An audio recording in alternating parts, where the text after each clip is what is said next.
The doctors wasn't working to repair, they was working to save his life.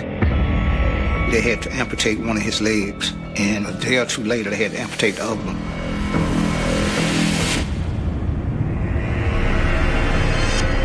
There were 6 rounds fired in 11 seconds. They immediately went on the run. If they try to head to Mexico, they're just gone. Not only has she moved on, he has embraced his children as his own. Apparently, whenever they saw each other, it was a fight. For every action, there's a reaction. But this time, it ended in gunfire. It's just after 10:33 p.m. on June 29, 2014, in the Atlanta suburb of College Park. Atlanta's a mix. It's a little bit of everything. It's fun, it's hot, it's fast, culturally mixed and diverse. Atlanta is a lot of fun, but it's also a little scary. You don't know what you're going to encounter here. College Park is on the borders of Atlanta and East Point. Basically, you have 2 parts of College Park. You had a historic section, which is over by downtown, and then you have the other section. The crime there is really kind of heavy. On June 29, 2014, police received a lot of phone calls on 911 reference to a shooting that had just occurred at a Texaco there in College Park. The shooting occurred at 11 p.m. on a Sunday evening during the summer, while a lot of people are out and partying in Atlanta. Callers are saying that the victim has been shot multiple times, but he's still breathing. So at this point, time is of the essence. Officers with the College Park Police Department rushed to the location along with an ambulance. A citizen was still helping the victim who was on the ground, putting pressure on a wound. He stayed doing that until rescue arrived. Paramedics take over and begin first aid. Uniform Patrol confirmed that it was a shooting, and at that point they called for the Criminal Investigation Division, and we went out. When we put this to the parking lot, of course, with any scene like that, it was chaotic. The EMS was already on the scene, working on the victim. We saw that the victim was an African-American male, and he was shot in the torso. There was a lot of blood. It started getting pretty hectic with onlookers and everyone just coming to see what happened. Police were trying to determine who was a witness and who could give them any information.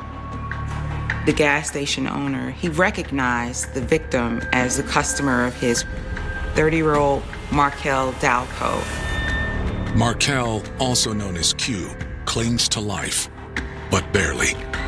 Emergency rescue personnel got him stabilized. They get him loaded in the ambulance, and that's when they head to the emergency room at the hospital. Several of the onlookers also recognize the victim. They alert Markel's family. My phone rings. It's his friend. And she said, Mr. Dalco, I got to talk to you. Are you sitting down? Sitting down? What's wrong? She said, it's Q. I was like, what about Q? She said, I need you to sit down. I said, go ahead, man, I'm good. I said, what is it? She said, Q got shot. I said, well, is he okay?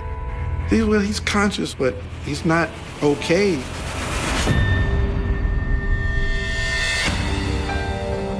Markel Dalco was born at Atlanta's Grady Hospital to Michael Dalco and Denise McCoy on May 5th, 1984. I had a beautiful baby boy. I looked at him and I saw love. Markel's parents were young and not prepared to raise a baby. So the job fell to his paternal grandmother, a pastor at an Atlanta church. I'm 18, I didn't really have stable employment. She's finishing school. It just didn't seem like the right time. And that's when my mother stepped in. She actually said, if you have him, I'll raise him. And she did. Markel, Dad and I did have a good relationship, but we was young, and so things didn't work out. I would see Markel all the time, even though his grandma raised him. We would spend a lot of time together because he still would come over on weekends. We went to the same church, so me and his father, we saw him all the time. It was a very functional, dysfunctional family. You know, everything looked like it could easily fall apart. There was some fragility involved, but we all made it work. And I think Mom was the real anchor to all of that. Early in life, Markel showed he had a natural talent that ran in his family. Markel came from a very musical background. His mother was a singer, his dad was a singer-songwriter, and by the age of 4, Markel was playing the drums like an expert. Markel was the church drummer. And I don't mean some little guy sitting up there where you go, oh, isn't he cute? No, I mean, if you look away, you forget there's a little child on the drum set. He was amazing. He traveled a lot with his grandparents. They were in this gospel group, and they would take him on the road. So he would get up on the stage while they perform, and he would be in the back performing with them. He struggled in school, but not because he was academically challenged. He was bored because Markel was a musician. We had to stop regular school for him, and my mother started homeschooling him. He went homeschooled throughout high school. And then he went straight into music, rapping and producing and all of that. College Park is a great place for up-and-coming artists. There's a lot of studios and a great place to network. And if you're an up-and-coming artist, it's where you want to be. A lot of rappers have come out of College Park, including Outkast, T.I., and 2 Chainz. Markel was really trying to break into the rap industry. He was buying studio sessions, he was writing, he was spending all his spare time just to make his dream happen. He could write raps just off the rip, and super talented in the studio. He walked in the studio and just everything made sense to him. He just had this knack for music, all things music. Now in his early 20s, Markel was focused on his career, but he couldn't resist the distraction when he met a beautiful young woman. Markel met Shanice Weaver, who is a single mother. She was beautiful, she was super charismatic, and they just hung out every single day after that. He really made it his duty to look after her and look out for the kids. They moved in together. And eventually, Shanice became pregnant. I was excited, and they already knew that it was going to be a girl. We had so many boys in our family. 2 years after their first child was born, Markel and Shanice welcomed a second daughter. Markel was ecstatic to be a girl dad and could not wait to take on the role. But after several years together, the young parents hit a rough patch. Like any young couple, financial stress can happen. So things at times got heated, there were arguments. Markel and Shanice's relationship just became more and more toxic. Not only were they fighting verbally, they were fighting physically almost every single day. And eventually Shanice just left. Markel and Shanice decided that they needed to just work on themselves. They still had to co-parent. That was just something difficult that they had to work through.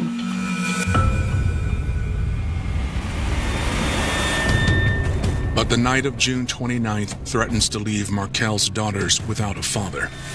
After suffering multiple gunshot wounds, Markel is rushed to the hospital for emergency treatment. College Park detectives questioned the growing crowd of onlookers at the gas station, searching for someone who witnessed the shooting.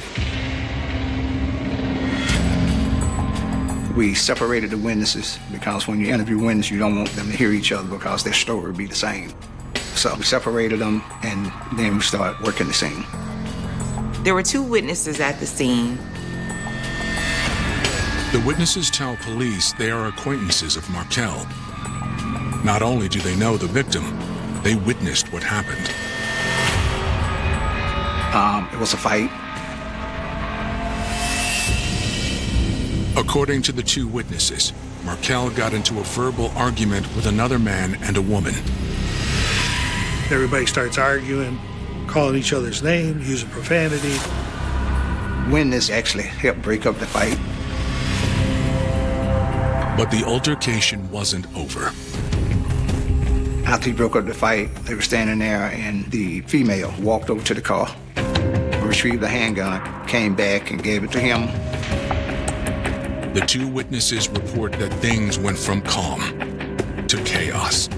It escalates into something a lot more serious when you got a gun.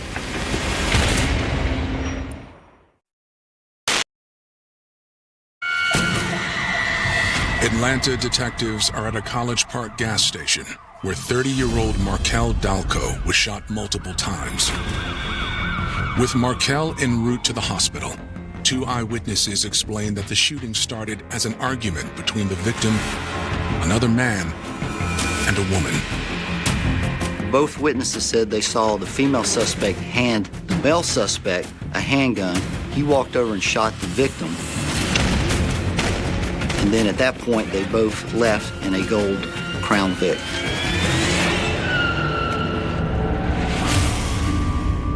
The witnesses are able to give another important detail. Witnesses told police that the victim actually had a relationship with the female suspect. She was the mother of his two children.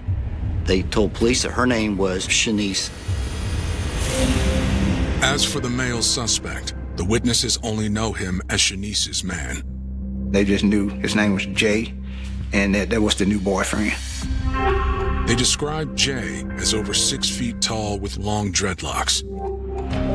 With two potential suspects, investigators continue the crime scene investigation. The police found that there were 6 bullet holes in the window of the gas station, and 2 of the bullets were lodged in the wall. Gas station employees pull footage from the store's surveillance system. The employee of the gas station was able to provide video of the incident. Didn't catch the whole incident. It caught some of the fight. The fight went off screen, and then shortly after, you heard the gunshots. There were 6 rounds fired in 11 seconds.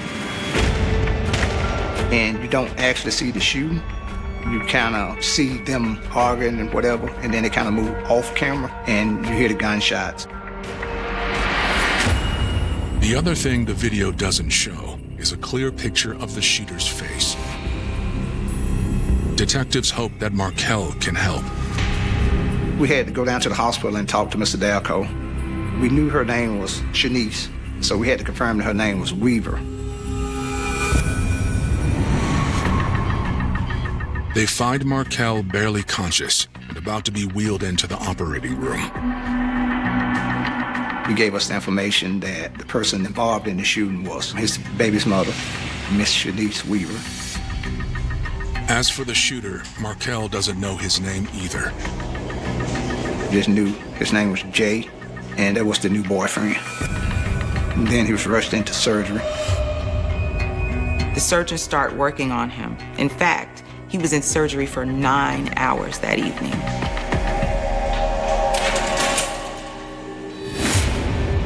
Meanwhile, Markel's family has gathered at the hospital. As surgery gets underway, they wait with bated breath. I remember a nurse coming out, and she said that Markel was in the operating room and that he had been shot multiple times, and pretty much the bullets had just ricocheted off of his organs. The doctors wasn't working to repair, they was working to save his life. I thought he had been shot once. He had been shot 4 times. And eventually a doctor came out and told us what had happened. And they had said that he had passed, on the way, but they, brought him back. And he passed 2 more times on the table, and they brought him back. They said they thought they was done, but he started bleeding internally, so they had to go back and rush him, so they left us like that. So I was a wreck when I found out about that. Like, my heart dropped, because that's one of the worst things that a mother want to hear. Investigators leave the hospital to look for Shanice and her mysterious lover, Jay. She lived actually close by to the area where the shooting occurred at. We knocked on the door. Miss Weaver wasn't there. The police go to Shanice Weaver's mother's house, trying to find her. Maybe she's there. The mother tells them she has no idea where she's at. Investigators fear the worst. It doesn't take long to flee and get out of state. You can be out of state within an hour or so. The challenge then becomes, where did they go? How do you find them?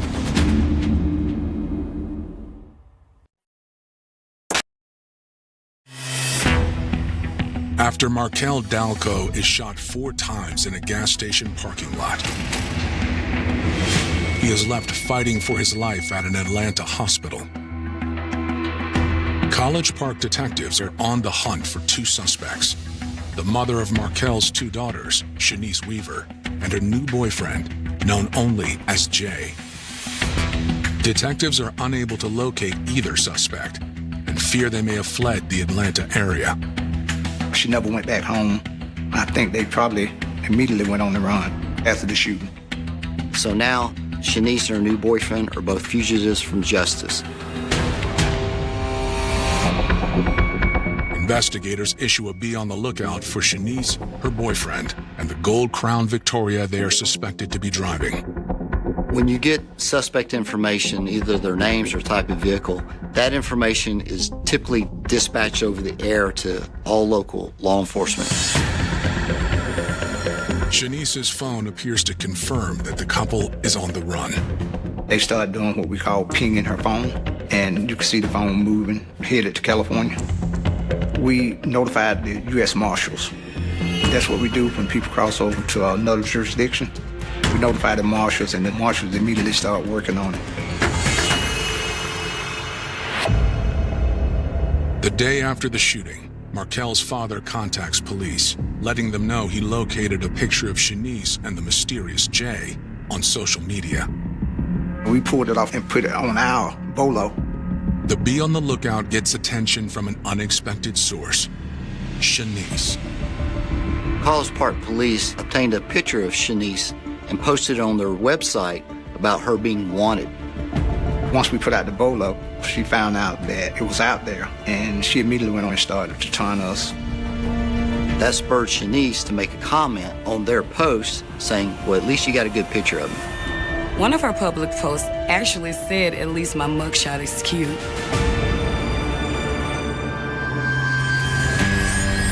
For the next week, Shanice and her lover remain on the run. Markel's family stays in touch with the police. While they don't know why Shanice and Jay would make an attempt on Markel's life, they acknowledge that he didn't have a great relationship with his ex. Markel and Shanice were known to have a very tumultuous relationship. It got volatile at times in public, and people knew just by their relationship that they were constantly fighting. The family also updates investigators on Markel's condition. It was touch and go for some days. I mean, he was in a coma. It was back and forth. One day it was good news, the next day it was bad news. 1 minute it's good news, the next minute it's bad news. So it was a roller coaster, emotional roller coaster. A week after the shooting, Markel is still in a coma. Doctors tell his family they must make a decision that will both save Markel's life and change it forever. There was this one point in it where we thought we were losing him. The compressions weren't working. His feet are turning black because of no blood flow. One side was worse than the other. They talked about, they said we need to do an amputation because if we don't, that poison will get through his bloodstream and he'll die. First they was saying that they was gonna have to amputate one. And then it came back and said they had to amputate both. And so they asked us to make one of the hardest decisions that we had to make, because you're making a decision for somebody that don't have a voice for their self. And they said, do you want to take life over limbs, a limb over life? And we had to make the decision to choose life over limb. They had to amputate one of his legs. And a day or two later, they had to amputate the other one. So now he's a double amputee. A local news station runs an update on Markel's story, asking the public's help in locating the two suspects and the Gold Crown Victoria they're believed to be driving. A day later, detectives get a call from an unlikely source, a member of Jay's family. Police found out that Shanice's new boyfriend was actually Jonathan Bankston. Jonathan's family reports to police that the 31-year-old has been checking in since hitting the road with Shanice. The reason Johnson's family was helping the police find him, they were worried because of the seriousness of the crime that something may go bad, and they didn't want him to get hurt or shot by the police. His welfare is more important to them. They wanted him caught before something bad could happen. Jonathan's family doesn't know where the couple is, but they promise to let police know if they hear more. Investigators don't have to wait long for news on the couple. The longer Shanice goes without getting caught, the more she posts. After Shanice made her initial post, that kind of spurred her to start making other social media posts. She was posting her location, she was saying things to taunt the police, she was even going back and forth with the victim's uncle, taunting him. It was almost fun for them. There was an attitude of maybe even being above the law. It seemed like it was an adventure and a Bonnie and Clyde duo and Catch Me If You Can.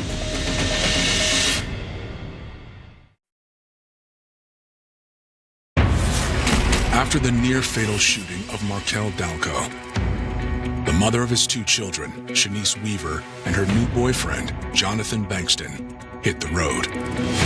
To know that the people that did it was on the run, I want them to be found, and I want them to be brought to justice. Having eluded law enforcement for over a week, Shanice grows bolder by the day as she continues to post on social media. Usually when people go on the run, they are hiding, they're afraid, they don't want to be seen, they don't want to be noticed. You expect to disappear and fall off the radar completely, but what's interesting about these two is that wasn't the case. She struck me as being a person that liked the limelight, and she figured that was the way to get it, by going on her social media page and taunting us. That was the first time that I had anybody to actually tell me and taunt me on social media to come get them. It might be a little frustrating, but what it also does, it motivates us. We're like, okay, you want to play this game?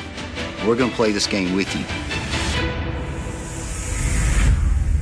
Unbeknownst to the couple, both Jonathan and Shanice's friends and family back in Atlanta begin working with police.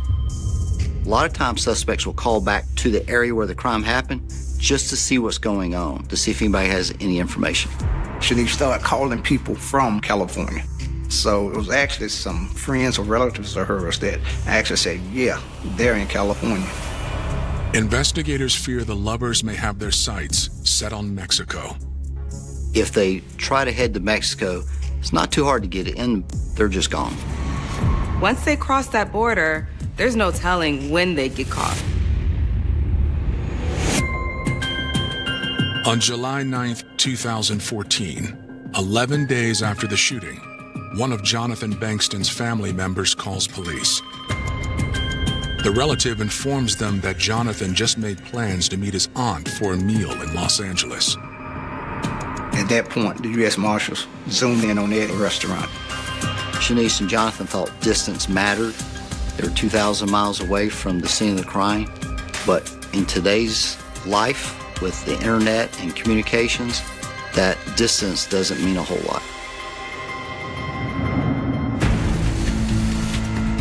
Thinking they are about to break bread with Jonathan's aunt, instead, Shanice and Jonathan are met by members of the U.S. Marshals Fugitive Task Force. Just 11 days after they were on the run, police set up a sting operation, and they were able to catch Miss Weaver and Mr. Bankston. With her being arrested in California, we didn't actually fly anybody out there to interview her. We just waited for her to be extradited back to Atlanta. Once they were taken in custody by the U.S. Marshals and local law enforcement in California, after the court proceedings were done, the U.S. Marshals escorted Shanice and Jonathan back to Georgia. Jonathan and Shanice are charged with aggravated assault.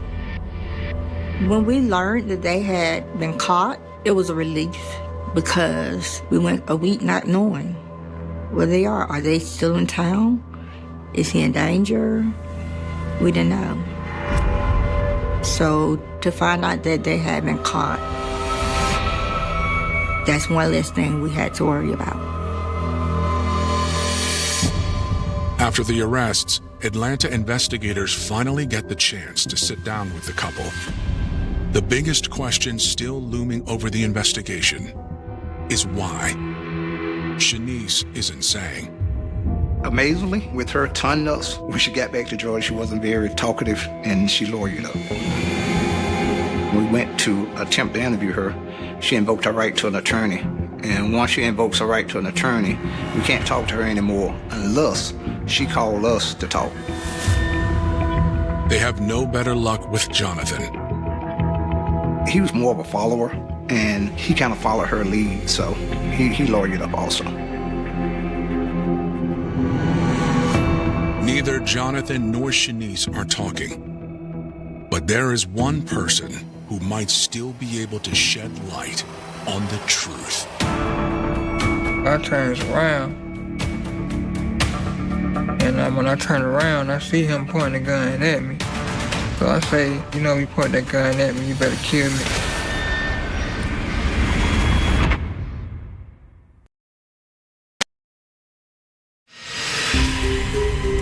With Shanice Weaver and Jonathan Bankston lawyered up and behind bars, the one person left who can shed light on why Markel Dalco was shot is Markel himself.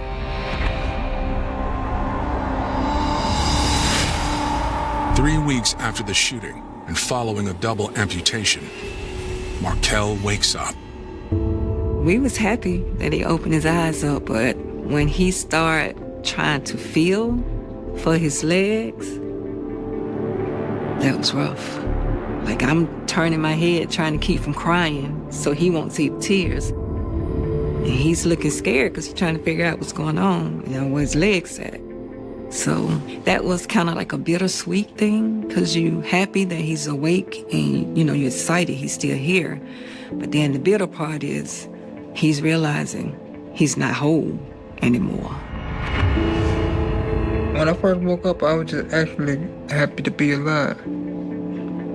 Because my whole life, I never feared death. I always felt like either you live or you die, you know what I mean? Live your life to the fullest in between. He just dealt with it so graciously, and I was devastated.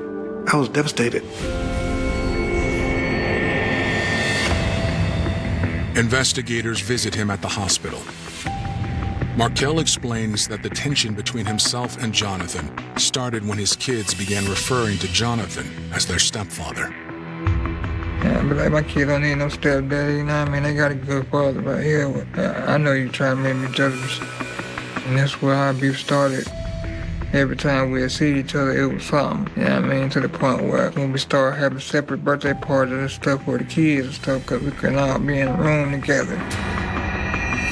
Apparently, whenever they saw each other, it was a fight. It's like every time I see him, it'll be an issue. We either running him off the block or I tell my people like, y'all see this dude anywhere, you know what I mean? Don't even let him feel comfortable out here because we don't even get along like that.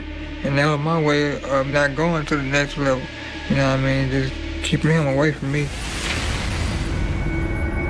Markel tells police the situation came to a head when he ran into Shanice and Jonathan at the gas station on the night of June 29th. Pulled up to the pump. I seen him coming out the store. So I had my gun too, but I took my gun out and put it on up under the seat. And I went in and addressed him, you know what I mean? We had words back and forth, and we got into an altercation, a fight. Markel's friend broke up the fight, but the violence wasn't over. I heard like the gun cock. And he just started shooting after that. He missed like the first 4 or 5 shots to the point where I didn't think he was trying to shoot me. I thought he was just trying to scare me. So at that point, I was kind of like taunting him at that point, beating on my chest and throwing up my set and talking junk or whatever. But them next 4 bullets, they hit. I got hit 4 times, one in both legs, one in my stomach, and one like 3 inches away from my heart. I fell all the way back into the glass of the store behind me and shattered the glass and hit the ground. The gunfire stopped, and Markel realized something terrible had just happened. And I was like, I can't get up, there's something wrong with my legs. I was like, called the ambulance and tell them hurry up. And after that, I don't remember nothing else because I actually blacked out. Markel may have wanted payback against Jonathan because Jonathan had stepped up as the father of his children. And Markel had threatened Jonathan before. And on this night, Markel actually became the victim of him wanting payback because he ended up being the one shot. As usual, it was a fight, but this time it ended in gunfire. People that pull the trigger, most of them don't even think about the consequences. They don't realize what they're doing at the time. A lot of it is ego, and they've made threats, and they just pull the trigger. And they find out later there's serious consequences. While most of Markel's story falls in line with what investigators already know, there is one key detail that differs when it comes to Shanice. A lot of people say that she actually passed him the gun, but I didn't see her pass him the gun.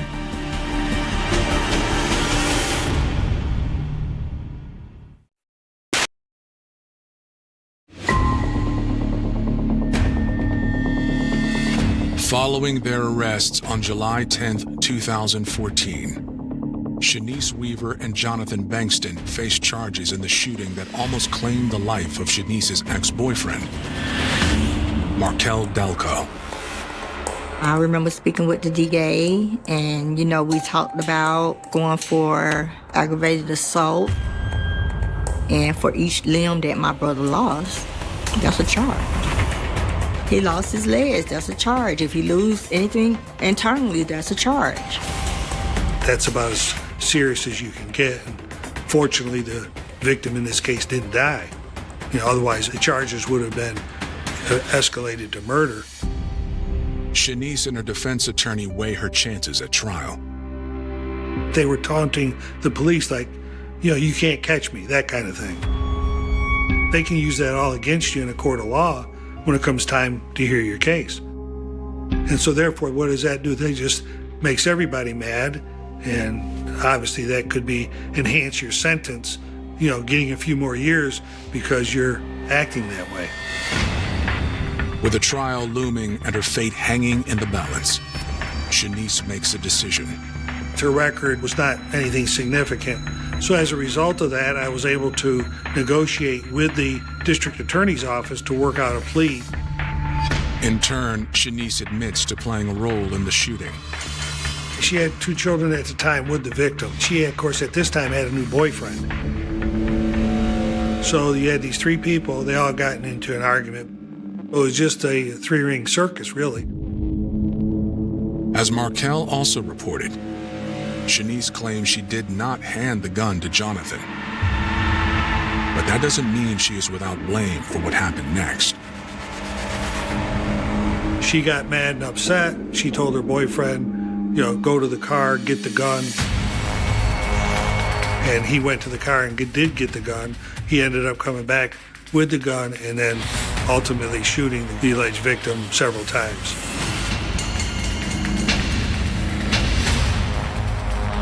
She was, at that point in time, she was remorseful and sorry that it had happened, but she just made some bad decisions and bad judgment in this particular case.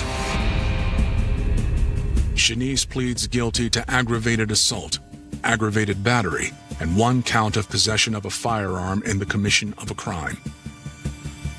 At that time, there was a law in effect that if you had no prior felony convictions, you could enter a plea under the First Offender Act, and so that's what we were able to do in this particular case because she had no prior record. Shanice Weaver was sentenced to 2 years in prison and 20 years probation. Jonathan Bankston pleads guilty to 5 counts of aggravated assault and aggravated battery. He receives a much stiffer sentence, 20 years. Your boyfriend, who's the one that actually pulled the trigger. Anytime you have a gun involved in aggravated assault, now you're looking at 20 years. So that's the reason why he got the sentence he got, is because they're going to really take that extra seriously when you got weapons involved. For Markel's family, the sentences bring little in the way of comfort. To be honest with you, and I'm speaking honestly, I felt bad for him. I felt bad for my son because it was 2 lives destroyed. Like, to me, neither one of them have the life that they used to have. Like, what did any of this accomplish? Okay, so you got to shoot him. Okay, you got to take a bullet. You're tough. Okay, you're tough. Okay, now you're in a wheelchair. You're in prison. Your dad is without his son. We all lost. Markel lost. Shanice lost. My granddaughters lost. My son's mother lost. I lost. The shooter boy lost. His father lost. Their family lost. And I understand for every action, there's a reaction. There's consequences. And I think both of them are, looking back, there's probably different decisions that both of them probably would have made. Years after he was shot, Markel Dalco still deals with the consequences of that 11 seconds of gunfire every day. I was in the hospital for like about 8 to 10 months until they finally let me go home after I got shot. But it was a lot. I went through, like, at that time, it was probably about 50 or 60 surgeries. At that time, I'm up to about 80 now. Sometimes I feel like I would have rather died after, most of the stuff I had been through. And wondering, asking God, why am I here? You know what I mean? So, yeah. As it all turned out, maybe a few months later, it seemed like it would have been better if he had died because of what he started going through. It was the worst thing that could ever happen to a person without dying. Death would have been like a relief. It was turmoil from that night till now. It has never ceased. It's not worth it. On both sides. On both sides. To the gentleman that shot him, to my son who got shot, both of their lives were devastated. Shanice completes her prison sentence in 2016, prompting an unlikely reconciliation between her and Markel. She was there, and she was explaining to me or whatever that she was afraid and kind of in shock. And when he drove off with her still in the car, she didn't know what to do after that, and she was kind of shocked because she didn't know if I lived through that or died. So we done talked about it. We done got past it. Though I still love her to this day, she still loves me. We still there for each other, but it's better off for us to be just co-parent. We got a great co-parenting relationship. It's still love. It's always going to be love. While Markel has found peace with Shanice, he warns the desire for revenge isn't always worth the cost. I don't regret what I did because that's the type of person I was back then, and I felt like that's how I got my point across. It wasn't to the point where it should have been. Bullets flying at each other, if you ask me. But you never know what somebody else is thinking.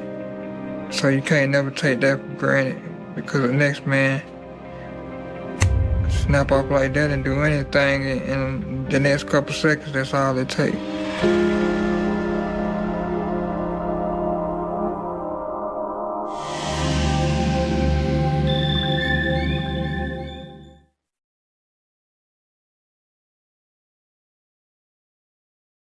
On a cold spring morning in March 1946, a quiet stretch of land outside Hamilton, Ontario, became the scene of one of the most horrifying discoveries in Canadian criminal history.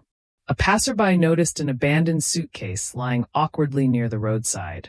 At first glance, it looked like nothing more than a piece of forgotten luggage, perhaps tossed away by a careless traveler. There was nothing extraordinary about its worn leather exterior. It sat silently beneath the gray sky, collecting moisture from the damp morning air. But when curious hands forced the locks open, the ordinary suitcase revealed a nightmare that would haunt an entire nation. Inside was not clothing, valuables, or travel documents. Instead, investigators found the mutilated torso of a man. There were no arms, no legs, no head. Whoever had placed the body inside had gone to extraordinary lengths to conceal the victim's identity. The cuts appeared deliberate, almost methodical, suggesting that whoever committed the crime had taken time rather than acting in panic. Officers at the scene stood in stunned silence as the realization settled over them. This was no ordinary homicide. Someone had not only killed a man, but had carefully dismembered his body before scattering the remains in an apparent attempt to erase his existence. News of the gruesome discovery spread through Hamilton within hours. Newspaper presses worked overtime, printing headlines that seemed almost impossible to believe. Citizens who had lived through the hardships of the Second World War believed they had already witnessed humanity at its worst. Yet this crime felt different. It had invaded the peaceful streets of their own community. Families gathered around breakfast tables reading every new detail, wondering who the victim was and, more terrifyingly, who could commit such an act. Rumors multiplied almost as quickly as the newspaper editions themselves. Some believed organized crime was responsible. Others whispered about revenge, blackmail, or secret affairs. No one imagined that the investigation would eventually expose a scandal far stranger than anyone dared predict. Detectives immediately faced an enormous challenge. Without a head, fingerprints, or obvious identifying features, determining the victim's identity would require painstaking forensic work. Every inch of the torso was examined. Every stitch of fabric found with the remains was catalogued. Medical examiners estimated the victim had died only days earlier, but beyond that, the body seemed determined to keep its secrets. Investigators searched missing person reports across Ontario, hoping one family somewhere had recently reported a husband, son, or brother who had vanished without explanation. The list grew longer each day, but no immediate match emerged.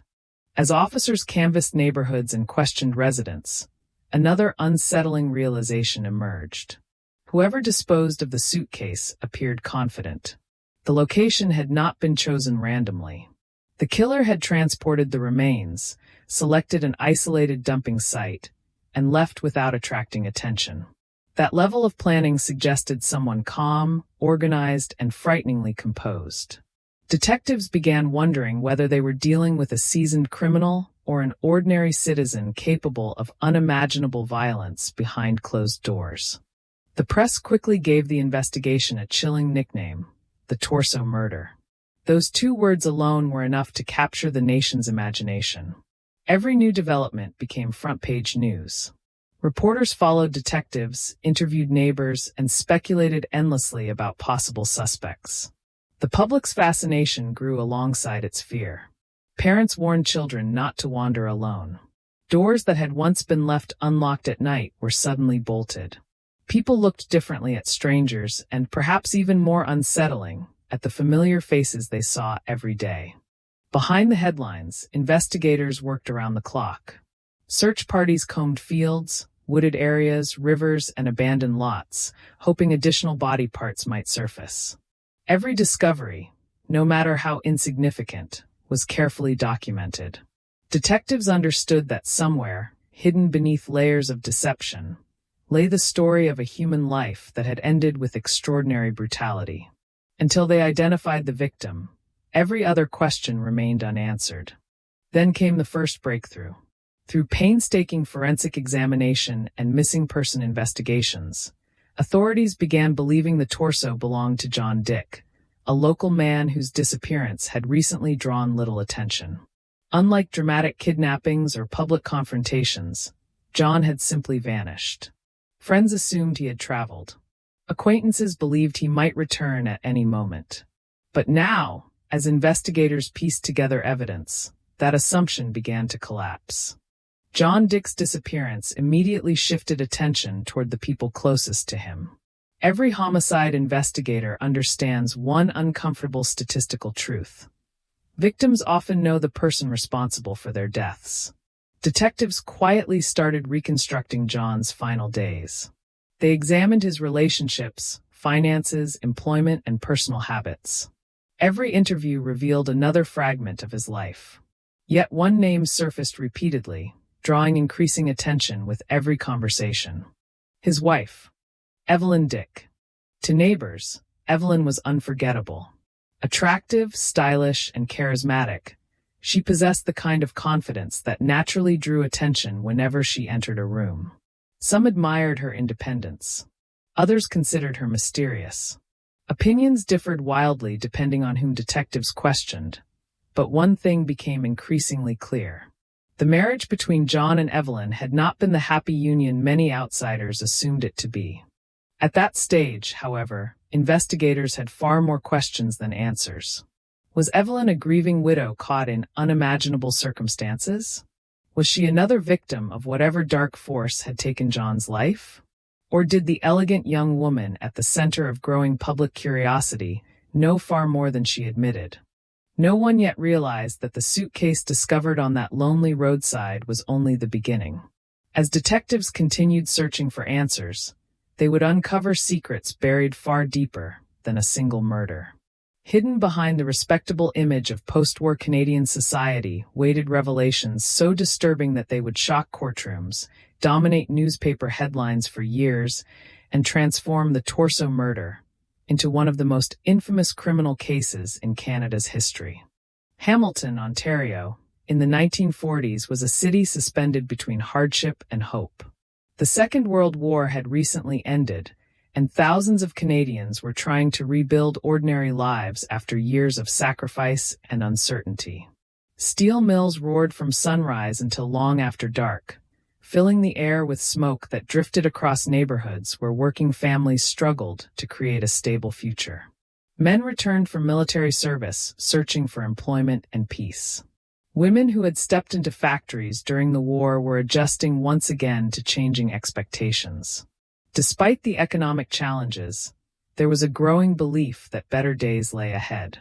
Families bought modest homes, children filled schoolyards with laughter, and communities tried to leave behind the horrors that had dominated the previous decade. Hamilton was known as an industrious city. It was a place where people valued hard work, routine, and reputation. Neighbors watched out for one another. Local churches remained the center of community life. News traveled quickly, and personal scandals rarely stayed private for long. Respectability mattered. Marriage was viewed as a lifelong commitment, and public appearances often carried enormous weight. Behind closed doors, however, many families lived with struggles that outsiders never saw. Financial pressure, personal disappointment, and unhappy relationships remained hidden behind carefully maintained smiles. Into this world stepped a young woman who seemed determined to live by very different rules. Evelyn Dick possessed a beauty that people remembered long after meeting her. Contemporary accounts often described her as glamorous, fashionable, and confident in ways that stood out in conservative post-war Ontario. While many women dressed modestly and embraced quiet domestic lives, Evelyn enjoyed elegant clothing, expensive cosmetics, and the attention that naturally followed her wherever she went. She carried herself with confidence that some admired while others quietly criticized. To certain observers, she appeared sophisticated and modern. To others, she seemed ambitious, unpredictable, and unwilling to accept the limitations society expected women to follow. People who knew Evelyn often struggled to describe her with a single word because she projected different personalities depending on the audience. Around some acquaintances, she appeared cheerful and outgoing. Around others, she seemed distant, calculating, or secretive. Even those closest to her would later admit they never fully understood what she was thinking. She possessed an unusual ability to reveal only the parts of herself she wanted others to see. John Dick, by comparison, appeared almost ordinary. He worked hard, preferred a quieter lifestyle, and lacked the dramatic personality that surrounded his wife. Friends generally described him as dependable and practical rather than exciting. He did not seek attention and seemed content pursuing a stable family life. On paper, their marriage looked perfectly conventional. A young couple beginning adulthood together in a growing Canadian city. Yet those who spent enough time around them occasionally noticed subtle signs that everything was not as harmonious as appearances suggested. The relationship quickly developed a reputation for frequent disagreements. Financial pressures created tension. Their personalities often clashed. Evelyn reportedly desired a more exciting social life than John could provide, while John preferred stability and routine. Small arguments gradually became larger conflicts. Those close to the couple later recalled periods when they appeared affectionate, followed by stretches of obvious distance. Like many troubled marriages, the problems accumulated slowly rather than exploding all at once. As months passed, whispers began circulating among friends and neighbors. Some believed Evelyn was dissatisfied with married life. Others suggested she enjoyed attention from men outside her marriage. Rumors, of course, are not evidence, and Hamilton was a city where gossip often spread faster than facts. Still, investigators would later discover that many people remembered an atmosphere of growing instability surrounding the couple long before John disappeared. The late 1930s and early 1940s also created opportunities for secrets to remain hidden. Communication moved slowly. There were no surveillance cameras documenting daily routines, no mobile phones recording locations, and no digital records preserving every interaction. A person could disappear for days before anyone became seriously concerned. Neighbors noticed unusual behavior, but proving suspicions required patience and physical evidence. Criminal investigations relied heavily upon eyewitnesses, forensic examination, and careful detective work. In many ways, the technology available to investigators was limited, making complicated cases especially difficult to solve. Despite these limitations, experienced detectives understood one timeless principle. Every crime grows from a story that begins long before the moment of violence. Murders rarely emerge from nothing. They develop through relationships, choices, resentments, ambitions, fears, and conflicts that gradually build until something finally breaks. Before detectives could understand how John Dick ended up dismembered inside an abandoned suitcase, they first needed to understand the marriage that connected him to Evelyn. On the surface, their home looked similar to countless others across Hamilton. It was not the sort of place that attracted police attention. Nothing about the exterior suggested that investigators would one day search every room looking for traces of one of Canada's most infamous crimes. Yet beneath that ordinary appearance lay a relationship growing increasingly unstable, shaped by financial strain, conflicting ambitions, and personal frustrations that outsiders could only partially observe. The end of the war had brought optimism to much of Canada, but inside the Dick household optimism seemed increasingly difficult to find. Arguments reportedly became more frequent. Trust eroded. Each partner appeared to retreat further into separate lives. Friends later struggled to determine exactly when the marriage crossed the line from unhappy to dangerous, because the change happened gradually rather than through one dramatic event. For detectives investigating John's disappearance, understanding those early years became essential.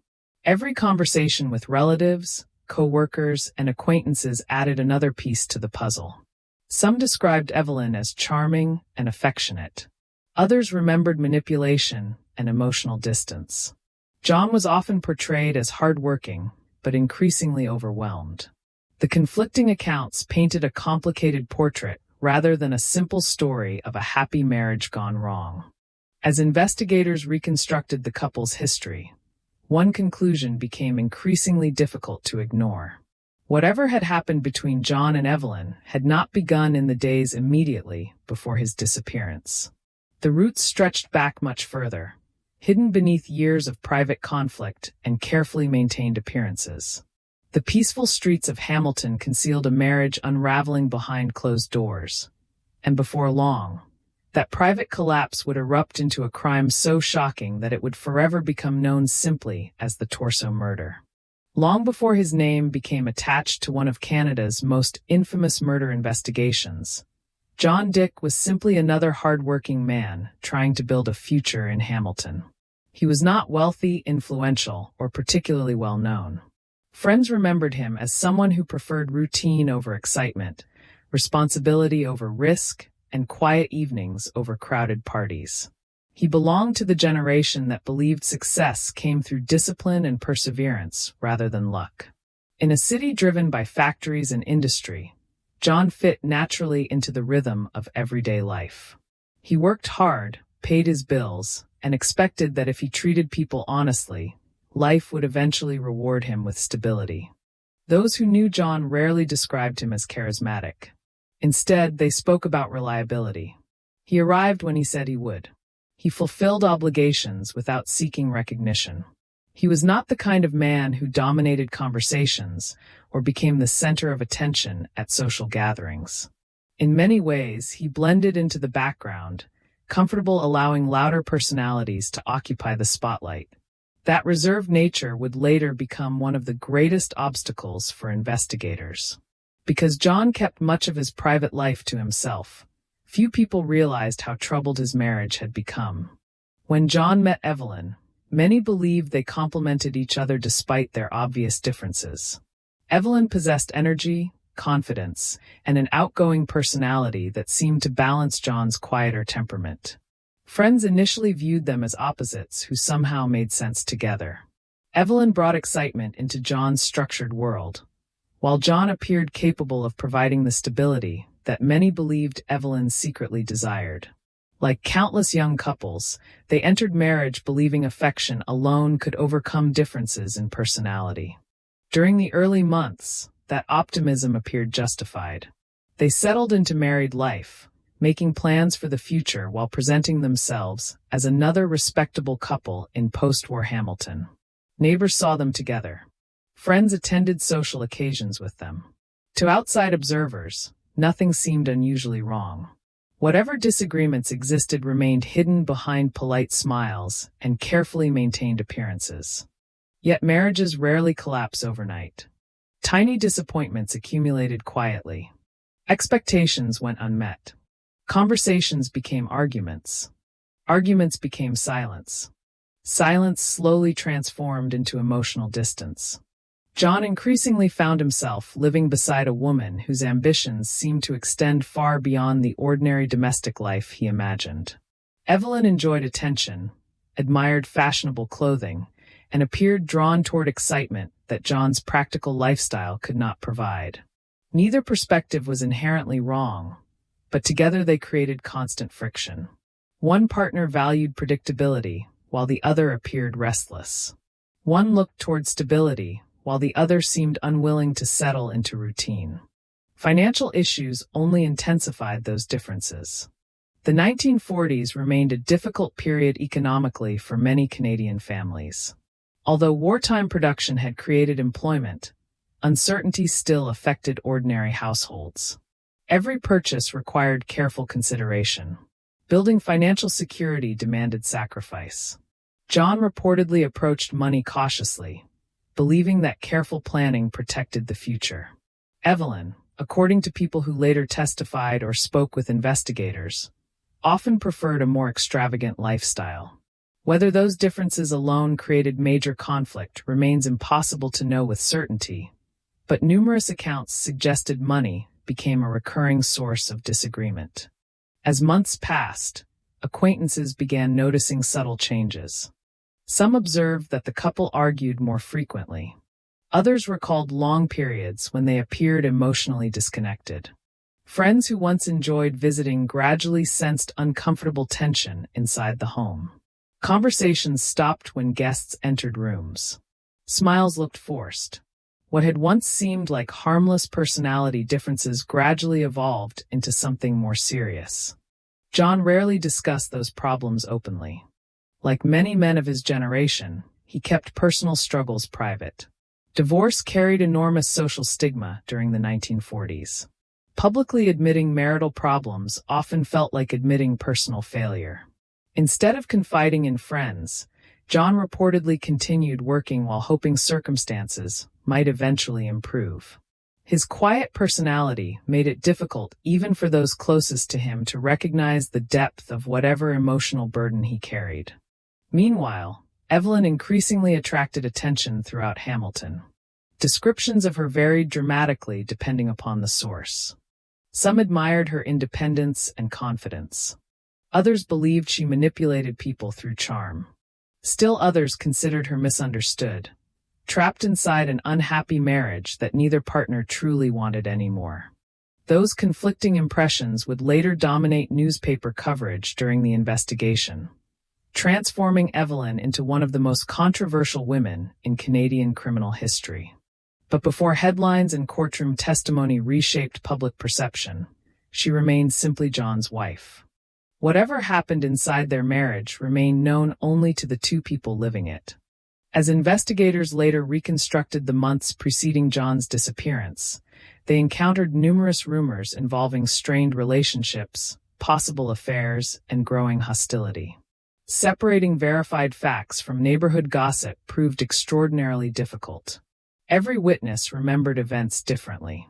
Every conversation reflected personal opinions shaped by hindsight. Detectives understood that memory often changes after tragedy. Ordinary disagreements suddenly appear more significant once viewed through the lens of murder. Still, one pattern consistently emerged. The marriage appeared deeply troubled. Whether those troubles stemmed primarily from incompatible personalities, financial pressures, emotional conflicts, or something even darker remained uncertain during the early stages of the investigation. What investigators did know was that John increasingly occupied the role of a man becoming isolated inside his own home. Then came the moment everything changed. John disappeared. There was no dramatic public confrontation. No obvious signs of violence witnessed by neighbors. No desperate telephone calls asking for help. He simply vanished from ordinary life. At first, his absence did not immediately trigger widespread alarm. Adults occasionally left town for work or personal reasons without informing everyone they knew. Days passed before concern gradually replaced assumption. Friends began asking questions. Relatives wondered why no one had heard from him. His routine, once remarkably predictable, suddenly stopped without explanation. For investigators, that disappearance would eventually become the starting point of a case unlike anything most of them had ever encountered. They did not yet know John had already become the victim of extraordinary violence. They did not know that someone had worked carefully to erase his identity. And they certainly did not know that the investigation into one missing husband would soon uncover discoveries far more horrifying than anyone in Hamilton could possibly imagine. The tragedy surrounding John Dick was only the first chapter in a case that would grow darker with every new piece of evidence investigators uncovered. At first, there was no obvious crime scene. No neighbors reported hearing screams in the middle of the night. No shattered windows suggested a violent struggle. No frantic telephone calls reached the police asking for immediate help. Instead, the event that would later become known as one of Canada's most notorious murders seemed to begin with silence. John Dick simply disappeared, leaving behind unanswered questions that grew heavier with each passing day. In the days following his disappearance, life in Hamilton continued much as it always had. Factory whistles still echoed through the city each morning. Streetcars carried workers across town. Children walked to school beneath rows of aging maple trees. Few people realized that somewhere within the city limits, a brutal crime had already taken place. Whoever was responsible had managed to hide not only the victim, but almost every obvious trace that violence had ever occurred. For detectives, disappearances always presented a difficult puzzle. Adults had the legal right to leave their homes. Some abandoned unhappy marriages. Others sought work elsewhere without informing relatives. Before investigators could treat John's absence as suspicious, they needed evidence suggesting he had not left voluntarily. Initially, that evidence was frustratingly scarce. Friends tried reaching him. Relatives asked questions. Employers wondered why routines had suddenly changed. Every day that passed without contact made the situation more troubling. Then everything changed with the discovery of the suitcase. When investigators examined the mutilated torso found inside, they immediately recognized the extraordinary effort someone had made to conceal the victim's identity. This had not been an impulsive act committed in blind rage. Whoever dismembered the body had taken considerable time. Every major identifying feature had been removed.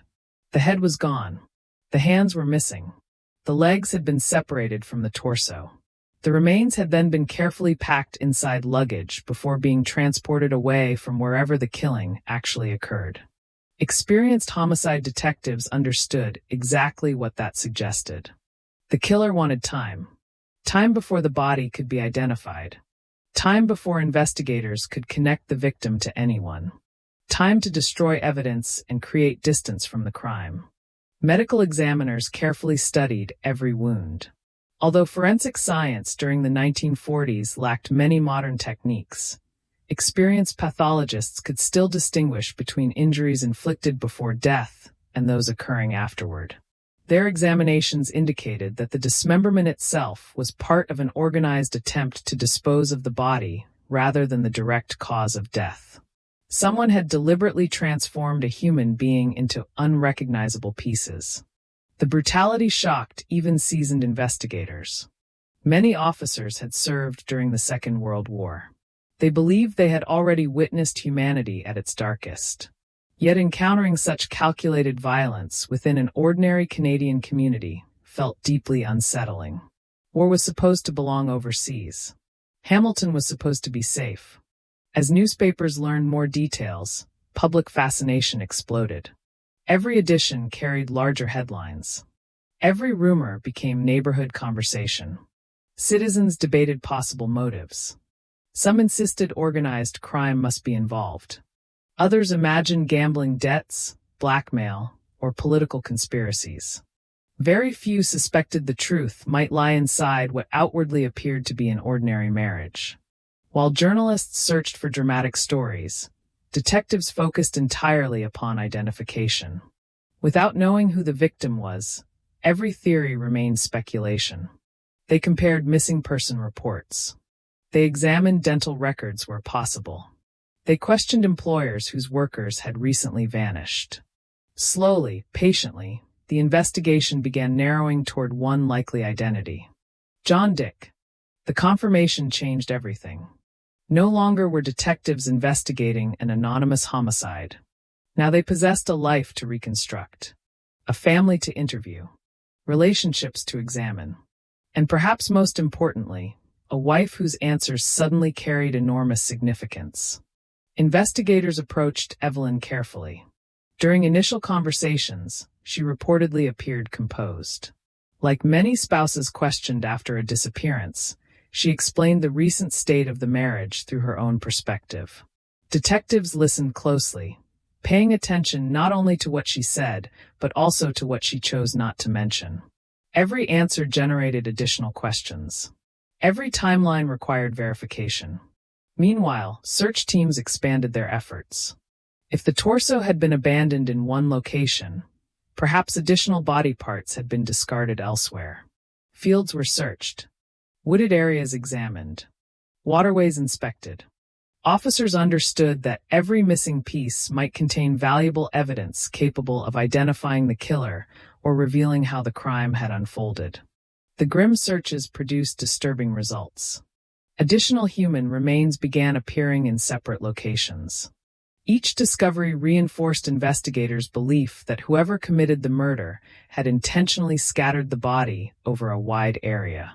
Rather than relying upon a single hiding place, the killer appeared determined to complicate recovery efforts by separating the remains into multiple dumping sites. That level of planning suggested extraordinary composure. Most killers panic after committing murder. This individual appeared methodical, patient, organized. Every movement implied preparation rather than desperation. As detectives mapped the locations where body parts were discovered, they searched for patterns. Road access, travel routes, isolation, timing. They hoped geography itself might reveal something about the person responsible. Instead, every answer seemed to create two new mysteries. Public fear continued growing. People who had never locked their doors now checked windows before going to bed. Parents warned children against wandering alone. Neighbors reported suspicious strangers with increasing frequency. Police received countless tips, many sincere but ultimately useless. Every anonymous telephone call demanded investigation because no one could risk overlooking the crucial clue that might finally solve the case. Yet behind the growing panic, detectives kept returning to one uncomfortable possibility. Statistics consistently showed that homicide victims frequently knew their killers. John's personal relationships therefore demanded closer examination than any random theory involving strangers. His employment, his finances, his friendships, his marriage. Piece by piece, investigators assembled a portrait of a relationship that had deteriorated long before the murder occurred. Accounts from acquaintances painted conflicting pictures, but almost everyone agreed on one point. The marriage had been troubled. Arguments were not unusual. Emotional distance had grown over time. Whatever affection once existed appeared to have gradually disappeared beneath resentment and conflict. Still, motive alone could never prove guilt. Detectives required evidence. Real evidence. Physical evidence. Evidence capable of surviving courtroom scrutiny. As they continued examining every aspect of John and Evelyn's lives, investigators decided to search locations connected to the couple more thoroughly. What they expected to find remained uncertain. They hoped perhaps for traces explaining John's disappearance. Instead, the investigation was about to uncover discoveries so shocking that even veteran detectives struggled to comprehend them. The suitcase containing John's torso had introduced Canada to a horrifying murder, but it had not revealed the full horror waiting beneath the surface. The darkest chapter of the investigation had not yet begun. Once investigators confirmed that the mutilated torso belonged to John Dick, the entire direction of the case changed. What had begun as an investigation into an unidentified victim became a painstaking effort to reconstruct the final days of a husband whose life had ended in extraordinary violence. Every detective assigned to the case understood that somewhere between John's ordinary routines and the horrifying condition of his remains lay a sequence of events that would explain not only how he died, but why someone had gone to such extreme lengths to erase his identity. Police immediately expanded their search beyond the location where the suitcase had been found. They believed the person responsible had almost certainly transported the remains from another site. That meant at least two crime scenes existed: the place where John had been killed and dismembered, and the various locations where portions of his body had been discarded. The challenge was determining where one ended and the other began. Search teams worked methodically through Hamilton and the surrounding countryside. Officers walked across muddy fields, climbed through dense patches of brush, searched drainage ditches, and examined riverbanks. Every abandoned parcel, every suspicious bundle, every discarded container demanded careful inspection. The work was physically exhausting and emotionally draining. Most officers had never encountered a case requiring them to search not for a missing person, but for missing pieces of one. The discoveries came slowly. First one piece, then another. Each recovery confirmed investigators' worst fears. Whoever committed the murder had intentionally scattered the remains across multiple locations in an effort to delay identification and confuse police. Every additional body part recovered represented another small victory for investigators, but also another reminder of the extraordinary brutality inflicted upon John. Medical examiners carefully documented every finding, attempting to reconstruct exactly how the body had been dismembered and what tools might have been used.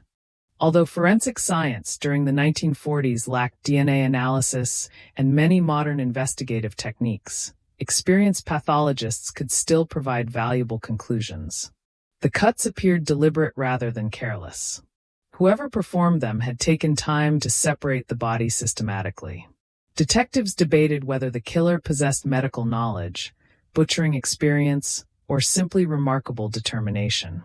None of those possibilities offered comfort. Attention soon shifted toward locations connected directly to John and Evelyn Dick. Investigators obtained warrants to examine property associated with the couple. Every room was photographed. Floors, walls, furniture, and household items were inspected with painstaking care.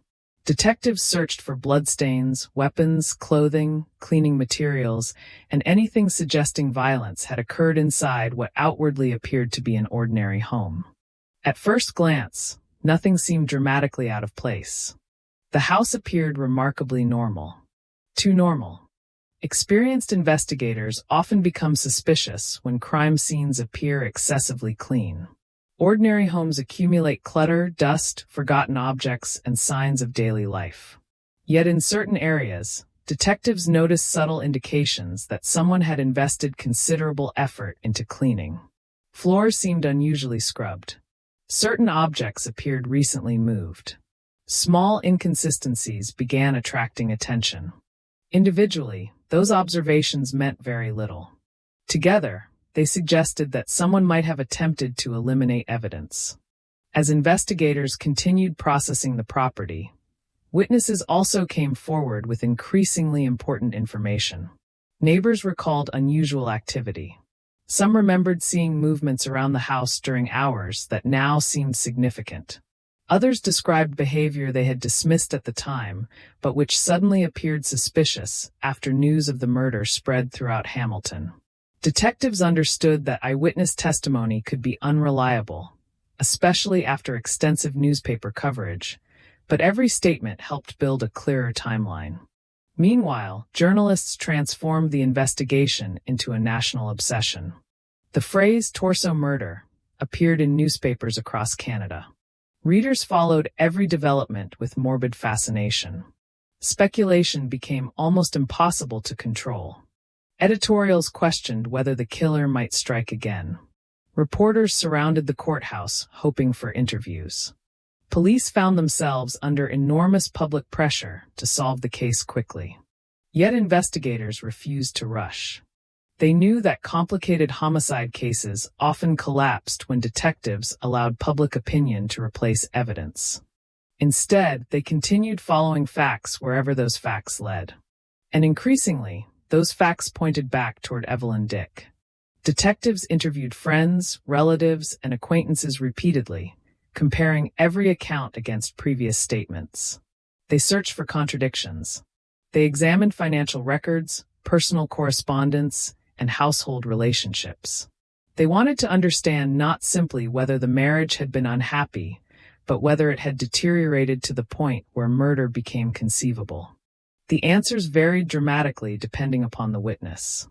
Some portrayed Evelyn as misunderstood. Others described her as manipulative. Several remembered intense arguments between husband and wife. No single witness provided the complete picture. Instead, investigators assembled dozens of fragments into an increasingly troubling portrait. Still, troubling marriages alone do not prove homicide. Detectives required something stronger. Something impossible to dismiss. That breakthrough arrived in a manner nobody expected. As searches continued around property connected to the investigation, officers uncovered evidence suggesting the case extended beyond the murder of John Dick. Initially, investigators struggled to understand exactly what they had found. The discovery seemed almost unrelated to the torso investigation. Yet forensic examination quickly confirmed an appalling reality. Human remains, not belonging to John. The realization spread through the investigative team with stunned silence. One homicide had suddenly become something potentially far more disturbing. As specialists examined the newly discovered remains, an even darker conclusion emerged. They belonged to a child. Veteran detectives who had maintained professional composure throughout the Torso investigation suddenly found themselves confronting an entirely different level of horror. Murder investigations involving children carried emotional weight, unlike almost any other crime. Questions multiplied immediately. Who was the child? How had the child died? What possible connection existed between the child's remains and John Dick's murder? Had investigators uncovered evidence of multiple unrelated crimes? Or were they looking at one shocking case involving more than one victim? The discovery transformed public fascination into outright disbelief. Newspaper headlines that had once focused solely upon the dismembered torso now carried references to unidentified children's remains. Hamilton residents struggled to comprehend how one investigation could continue revealing increasingly horrifying secrets. Many who had followed the case from the beginning now wondered whether they were witnessing one of the darkest criminal investigations Canada had ever experienced. Inside police headquarters, detectives reorganized the investigation almost overnight. Every previous assumption required reevaluation. Every theory demanded revision. The case no longer involved only the violent death of John Dick. It had become something far larger, far stranger, and infinitely more disturbing. Investigators knew one thing with absolute certainty. Whoever stood behind these crimes had carefully hidden the truth for months. But with every new discovery, that carefully constructed deception was beginning to collapse. The investigation was finally approaching the breakthrough that would expose the shocking reality hidden behind the respectable appearance of the Dick household. And once that truth emerged, the entire nation would watch in stunned disbelief. The discovery of both John Dick's dismembered remains and the body of a child transformed the investigation from a difficult homicide into one of the most complex criminal cases Canadian authorities had ever faced. Detectives who had originally focused on identifying a single killer suddenly found themselves untangling multiple mysteries that appeared connected in ways no one yet understood. Every interview, every forensic report, and every recovered piece of evidence seemed to raise new questions rather than provide clear answers. Inside police headquarters, maps covered the walls. Photographs were arranged across long tables. Investigators marked timelines with colored pins and handwritten notes. The movements of John Dick during his final weeks were reconstructed hour by hour. Officers interviewed co-workers, relatives, neighbors, former acquaintances, and anyone who might have interacted with either John or Evelyn. Hundreds of statements were collected. Some contradicted one another completely. Others overlapped just enough to reveal recurring patterns. The more detectives learned about the marriage, the less stable it appeared. Witnesses described frequent disagreements. Some remembered long periods during which the couple barely spoke in public. Others recalled arguments intense enough to attract attention from neighbors. Still, almost every witness admitted they had never imagined the relationship could end in such unimaginable violence. Like so many domestic tragedies, the warning signs only seemed obvious after the crime had already occurred. Evelyn quickly became the central focus of police attention. As John's wife, she naturally occupied the center of the investigation.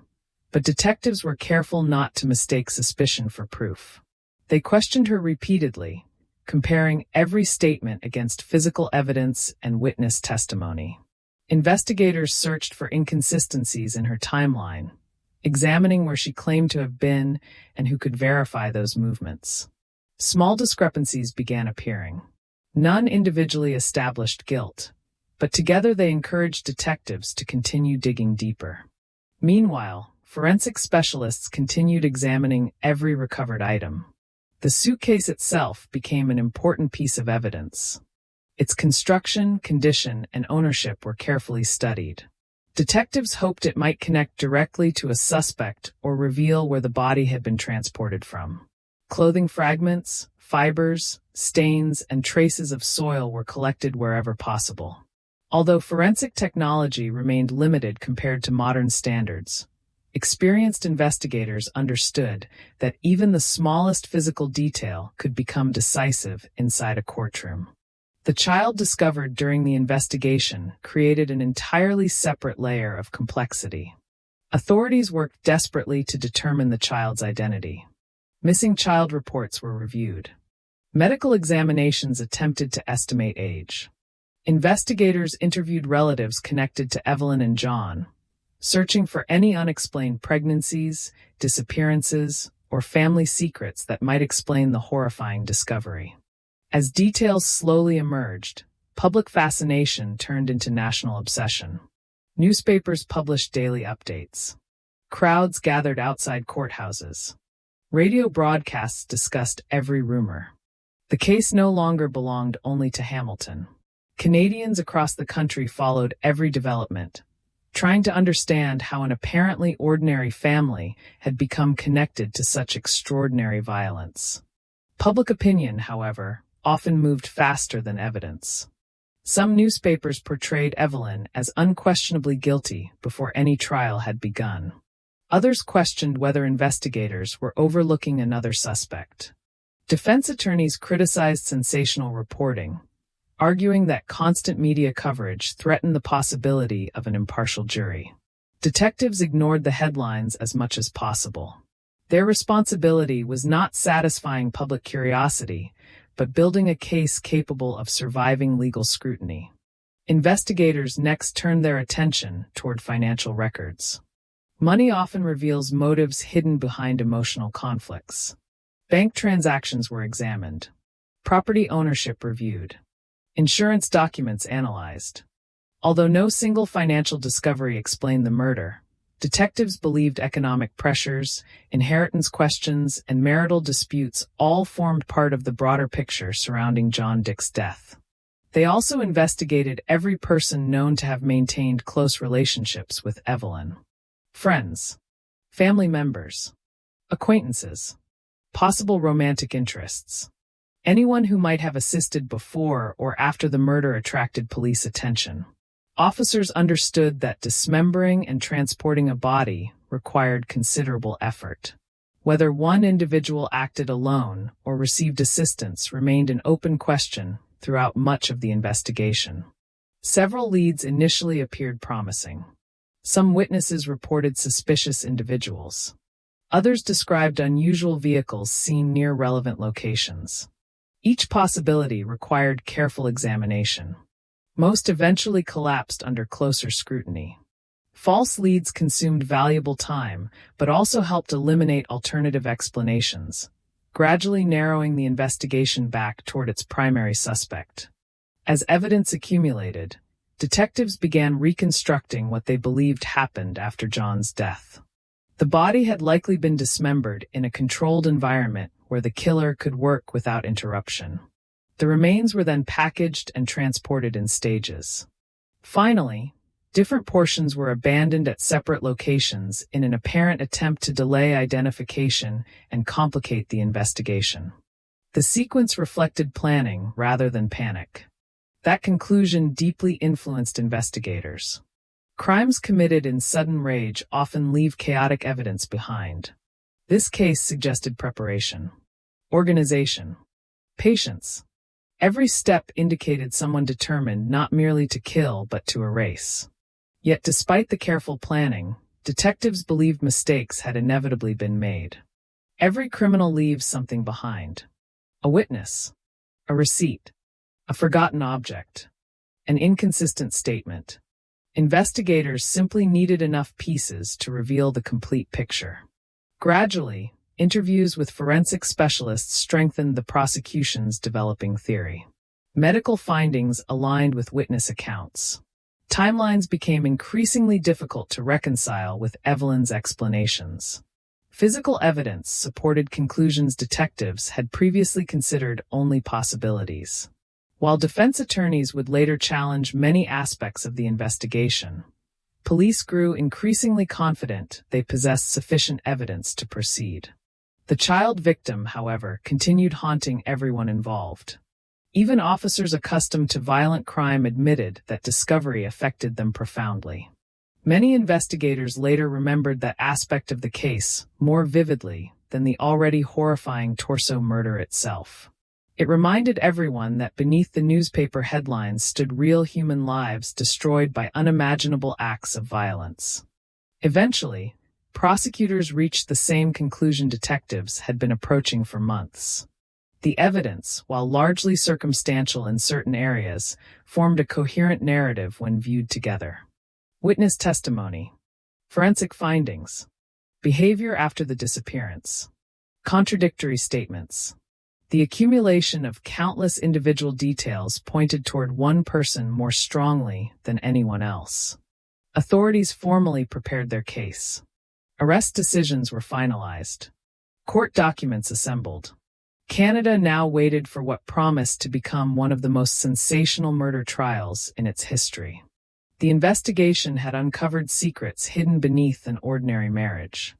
Now those secrets would be examined publicly, under oath, before a courtroom filled with reporters, spectators, grieving families, and a jury asked to answer one extraordinary question. Had Evelyn Dick committed one of the most shocking murders the nation had ever seen? Or was there still another truth waiting to emerge inside the courtroom? After months of painstaking investigative work, detectives reached the moment every homicide investigator hopes for and fears at the same time. The scattered pieces that had once seemed unrelated began fitting together with remarkable precision. Individually, none of the discoveries completely explained what had happened to John Dick. Collectively, however, they formed a picture that became increasingly difficult to ignore. The investigation had finally moved beyond speculation. It was now driven by evidence, timelines, and carefully corroborated witness statements. The turning point did not arrive through a dramatic confession. No anonymous caller suddenly identified the killer. No eyewitness emerged claiming to have watched the murder unfold. Instead, the breakthrough came exactly the way many complicated homicide cases are solved, through persistence. Every interview was revisited. Every timeline was reconstructed again. Every physical exhibit was re-examined. Detectives compared hundreds of details until contradictions that once appeared insignificant suddenly became impossible to dismiss. Investigators became increasingly convinced that the murder had not been an impulsive act committed during a heated argument. The evidence suggested preparation extending well beyond the moment of John's death. The careful dismemberment of the body, the deliberate removal of identifying features, the transportation of the remains, and the selection of multiple dumping locations all demonstrated planning that required time, composure, and determination. That conclusion dramatically altered the prosecution's theory. If the crime had been planned, motive became even more important. Detectives revisited every aspect of the deteriorating marriage between John and Evelyn. Financial disagreements, domestic conflict, personal relationships, and conflicting ambitions were all examined in greater detail. Witnesses who initially believed certain arguments were unimportant suddenly found investigators asking them to repeat conversations word for word. Small details that had seemed meaningless months earlier now helped establish a broader pattern. Some witnesses described Evelyn as increasingly dissatisfied with married life. Others remembered comments suggesting she wanted a different future. Still others recalled growing hostility between husband and wife. None of those observations alone proved murder, but they helped prosecutors explain why investigators believed the relationship had reached a dangerous breaking point. Meanwhile, forensic specialists continued strengthening the physical case. Medical testimony established that John's body had been intentionally dismembered after death. Experts explained how the injuries reflected methodical action rather than uncontrolled rage.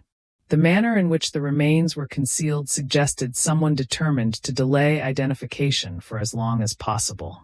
Every expert opinion reinforced the central theory detectives had been developing since the first discovery of the torso.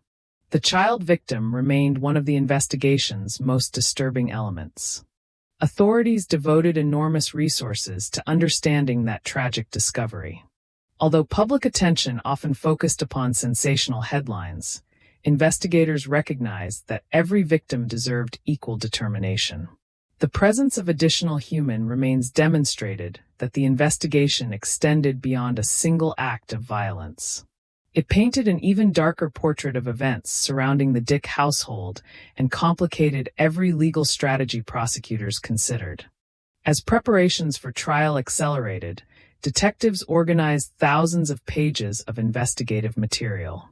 Photographs, medical reports, witness interviews, property records, search warrants, evidence logs.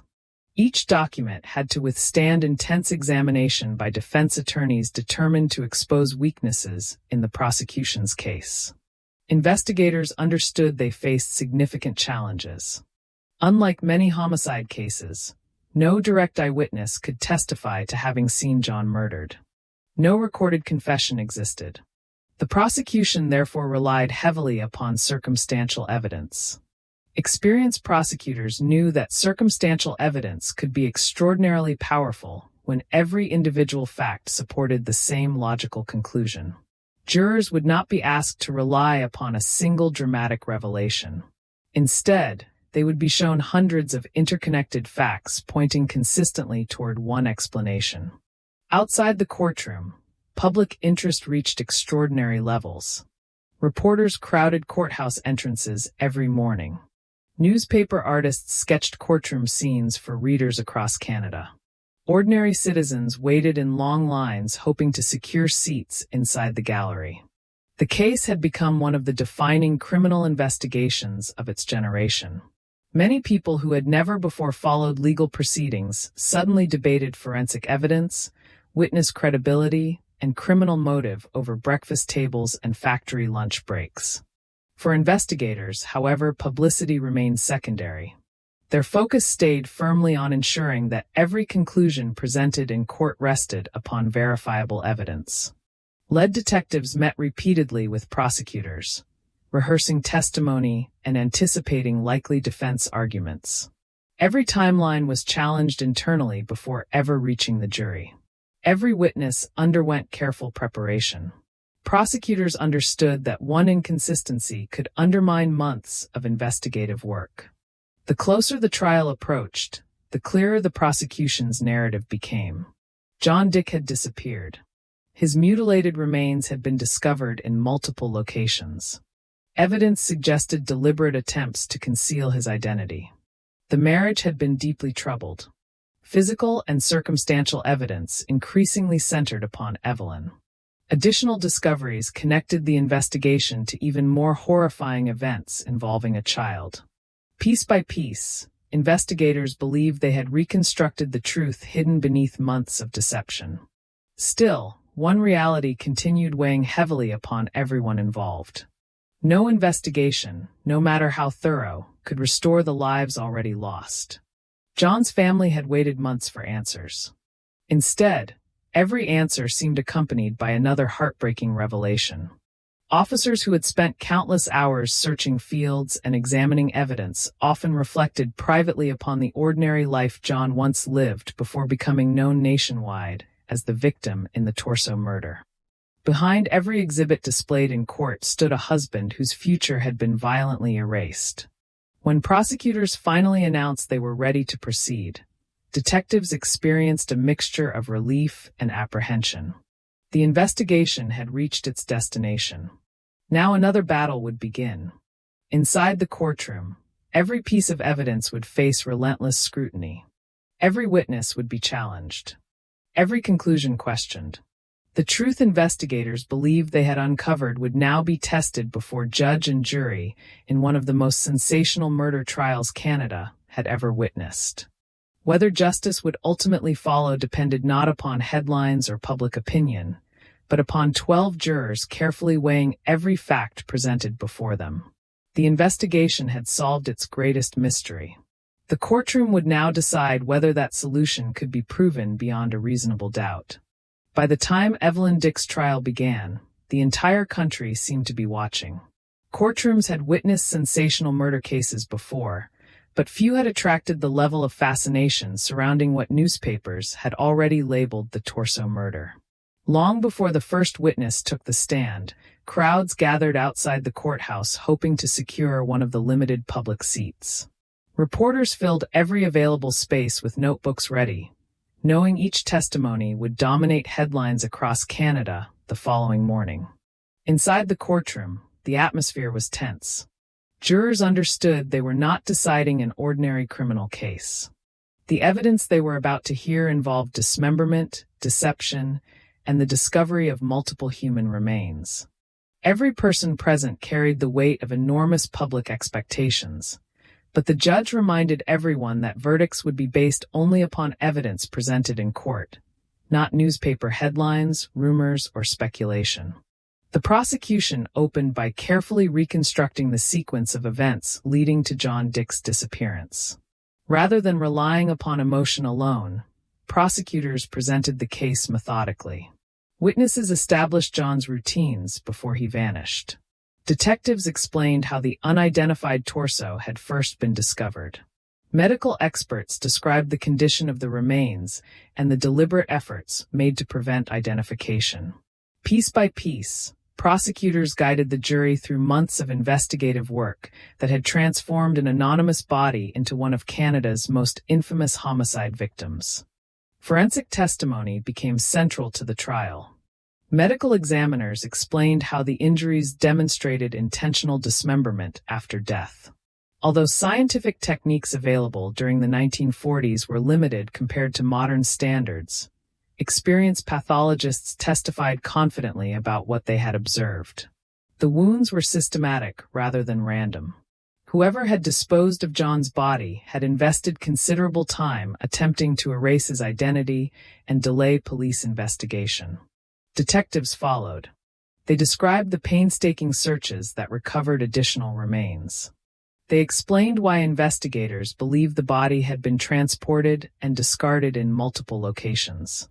Maps, photographs, and physical exhibits allowed jurors to visualize the extraordinary effort required to commit and conceal the crime. The prosecution argued that these actions reflected planning, calculation, and a determination to escape responsibility rather than an impulsive act committed in sudden anger. Witnesses from John and Evelyn's personal lives also appeared before the court. Friends discussed the troubled marriage. Relatives described tensions that had developed over time. Acquaintances recounted conversations that prosecutors believed revealed growing conflict between husband and wife. Each testimony added another layer to the narrative prosecutors hoped the jury would accept. While no single witness claimed to have seen the murder occur, together they painted a picture of a relationship deteriorating long before John's disappearance. The defense challenged nearly every conclusion. Attorneys argued that much of the prosecution's case depended upon circumstantial evidence rather than direct proof. They questioned investigative assumptions and suggested that gaps remained within the timeline. Without an eyewitness to the killing or a confession, they insisted the jury should hesitate before concluding guilt beyond a reasonable doubt. Cross-examinations became intense. Defense lawyers scrutinized police procedures. Medical experts faced difficult questions regarding forensic limitations. Witnesses were pressed about memory, bias, and inconsistencies. Every statement offered during months of investigation now received microscopic examination before judge and jury. Despite those challenges, prosecutors maintained that the overall body of evidence pointed consistently toward one conclusion. Individual facts might appear explainable in isolation, they argued, but taken together they formed a coherent and compelling account. John's disappearance, the concealment of his remains, the circumstances surrounding the marriage, and the discoveries made throughout the investigation all supported the same narrative. Then came testimony regarding the child whose remains had also been discovered. The courtroom grew noticeably quieter. Even experienced journalists reportedly lowered their pens for moments as investigators described that aspect of the case. The emotional impact extended far beyond legal strategy. It reminded everyone that this investigation had uncovered suffering reaching beyond a single victim. Although legal issues surrounding the child were addressed separately, the horrifying discovery reinforced the broader picture of secrecy and violence surrounding the case. As closing arguments approached, both sides summarized months of testimony. The prosecution urged jurors to consider the overwhelming accumulation of evidence rather than searching for one dramatic moment proving guilt. Murder investigations rarely resemble fictional detective stories, prosecutors explained. Justice often depends upon numerous independent facts reinforcing one another until no reasonable alternative explanation remains.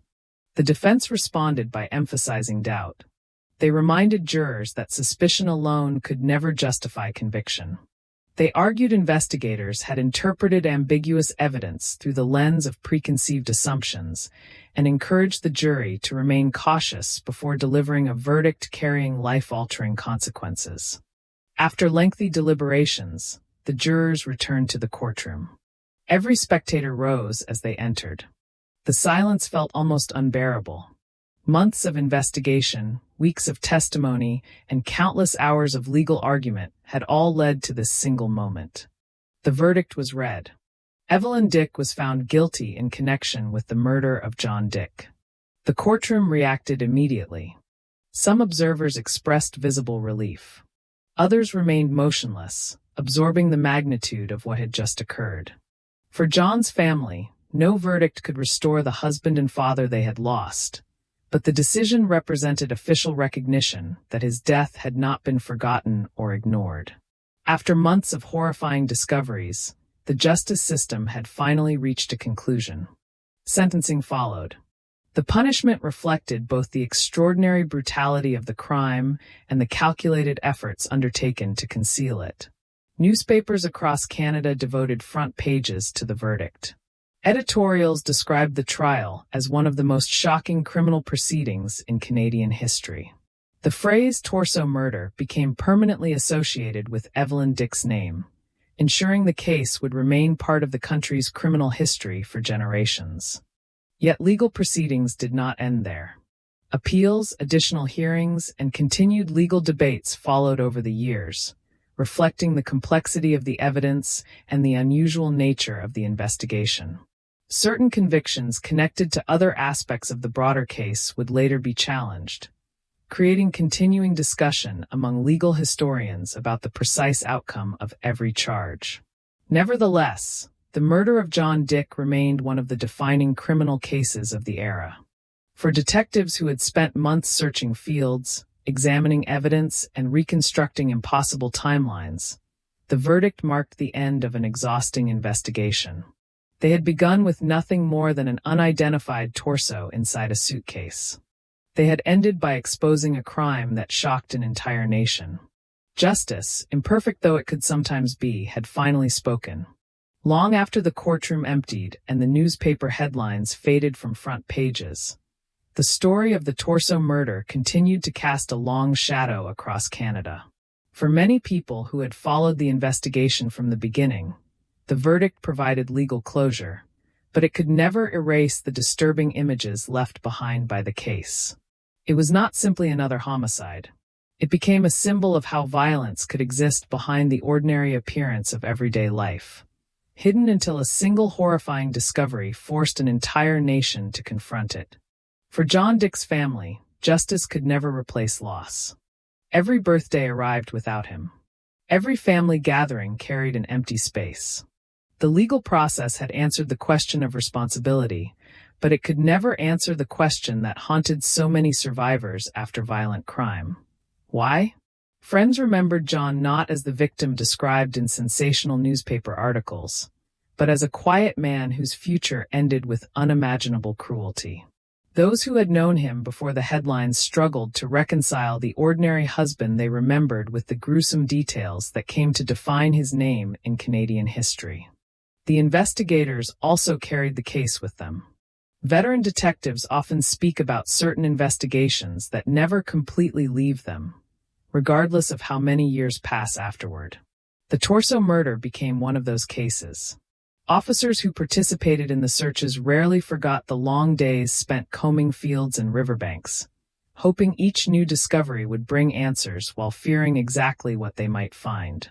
Every recovered piece of evidence represented progress toward justice, yet each discovery also reminded them of the extraordinary brutality involved. For forensic investigators, The case demonstrated both the limitations and the remarkable strengths of criminal investigation during the 1940s. They worked without DNA testing, without computerized databases, without modern digital technology. Instead, the investigation depended upon patient observation, detailed documentation, witness interviews, and relentless persistence. Looking back decades later, legal historians frequently point to the case as an example of how determined investigative work could overcome significant scientific limitations. The trial itself became part of Canadian legal history. Law schools, criminologists, and historians would later study the proceedings, examining how prosecutors constructed a compelling case using largely circumstantial evidence. The investigation demonstrated that direct eyewitness testimony, while valuable, is not always necessary when independent pieces of evidence consistently support the same conclusion.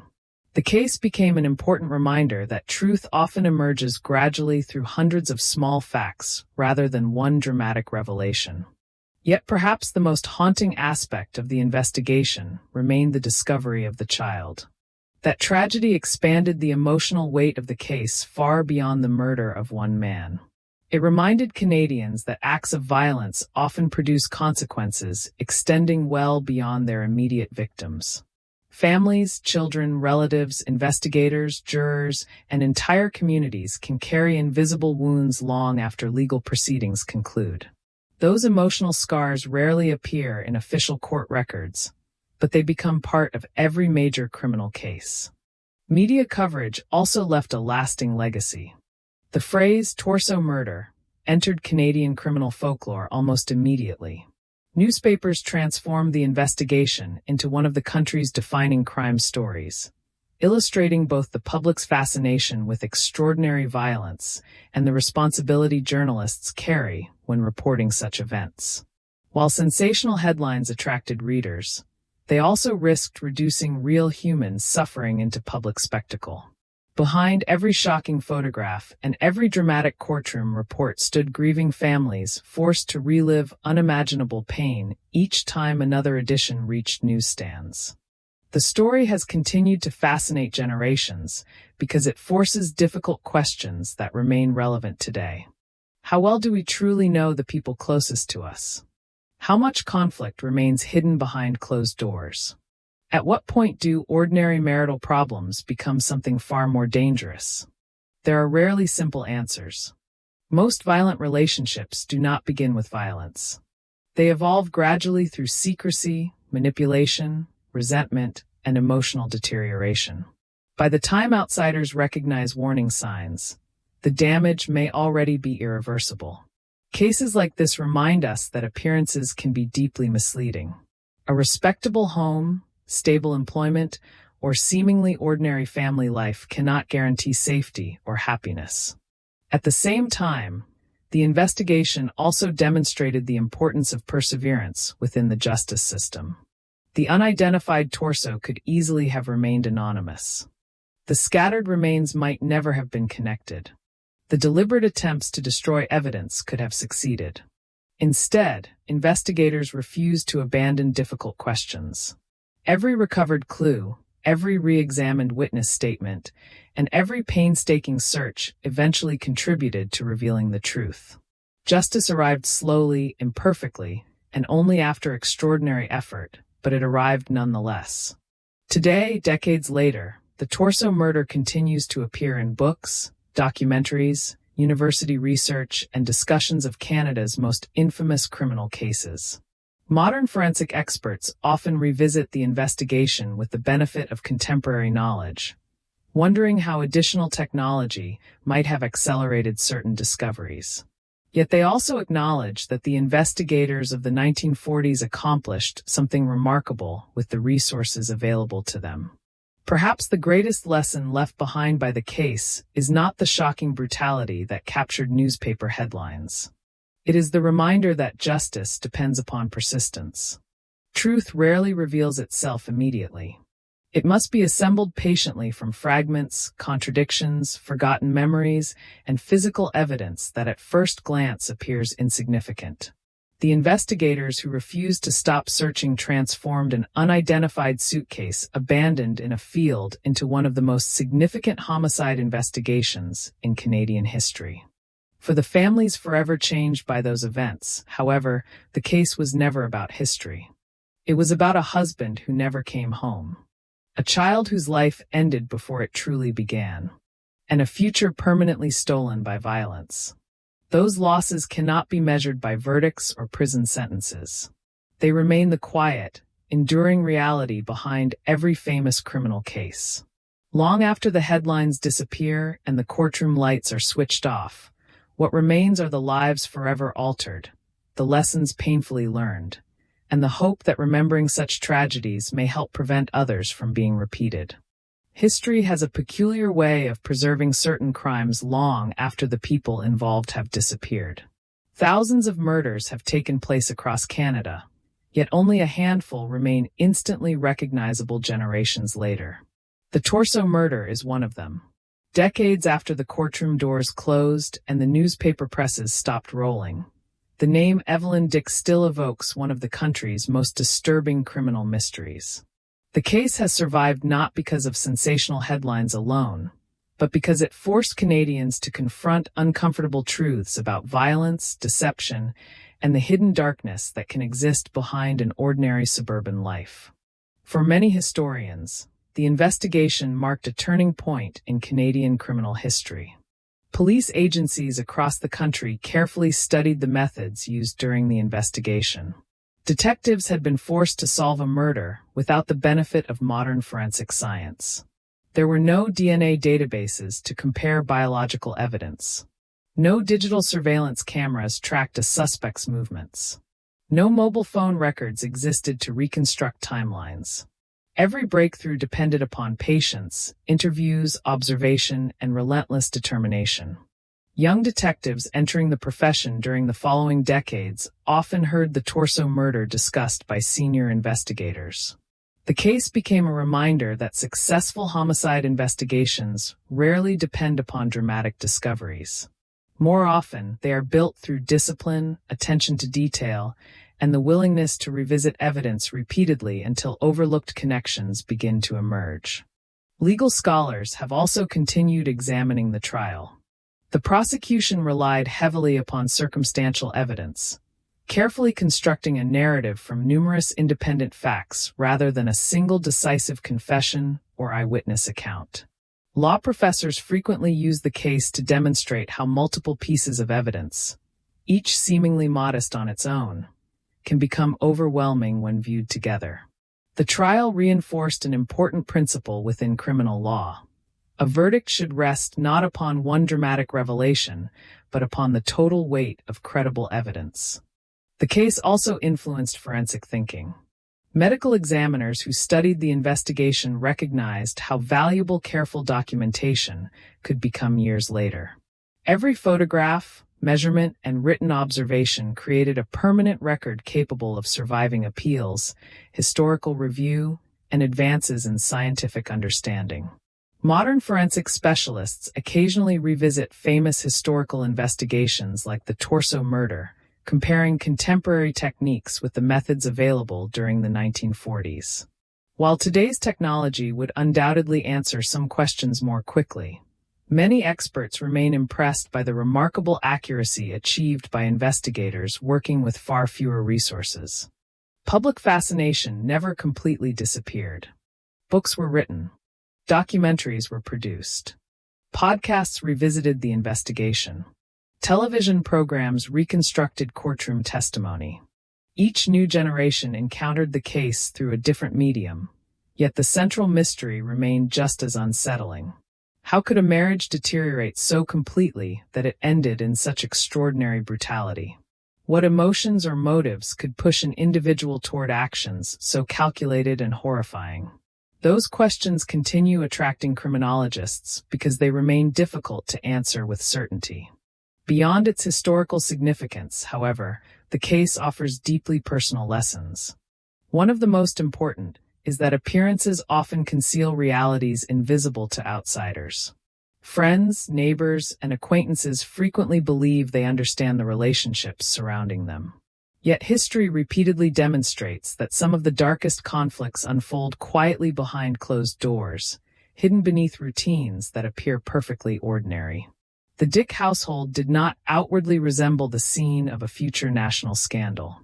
Like countless other families, it existed within an ordinary community where life seemed to continue according to familiar rhythms.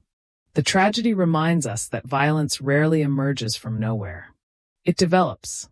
Relationships deteriorate. Resentments deepen. Secrets accumulate. By the time outsiders recognize that something is terribly wrong, the opportunity to intervene may already have passed. Although every criminal case is unique, the broader lesson remains universal. Ignoring warning signs can carry devastating consequences. For the families connected to the victims, the passing decades never erased the loss. Public attention eventually shifted toward newer crimes. Journalists pursued different stories. Investigators retired. Yet grieving relatives continued living with the absence left behind.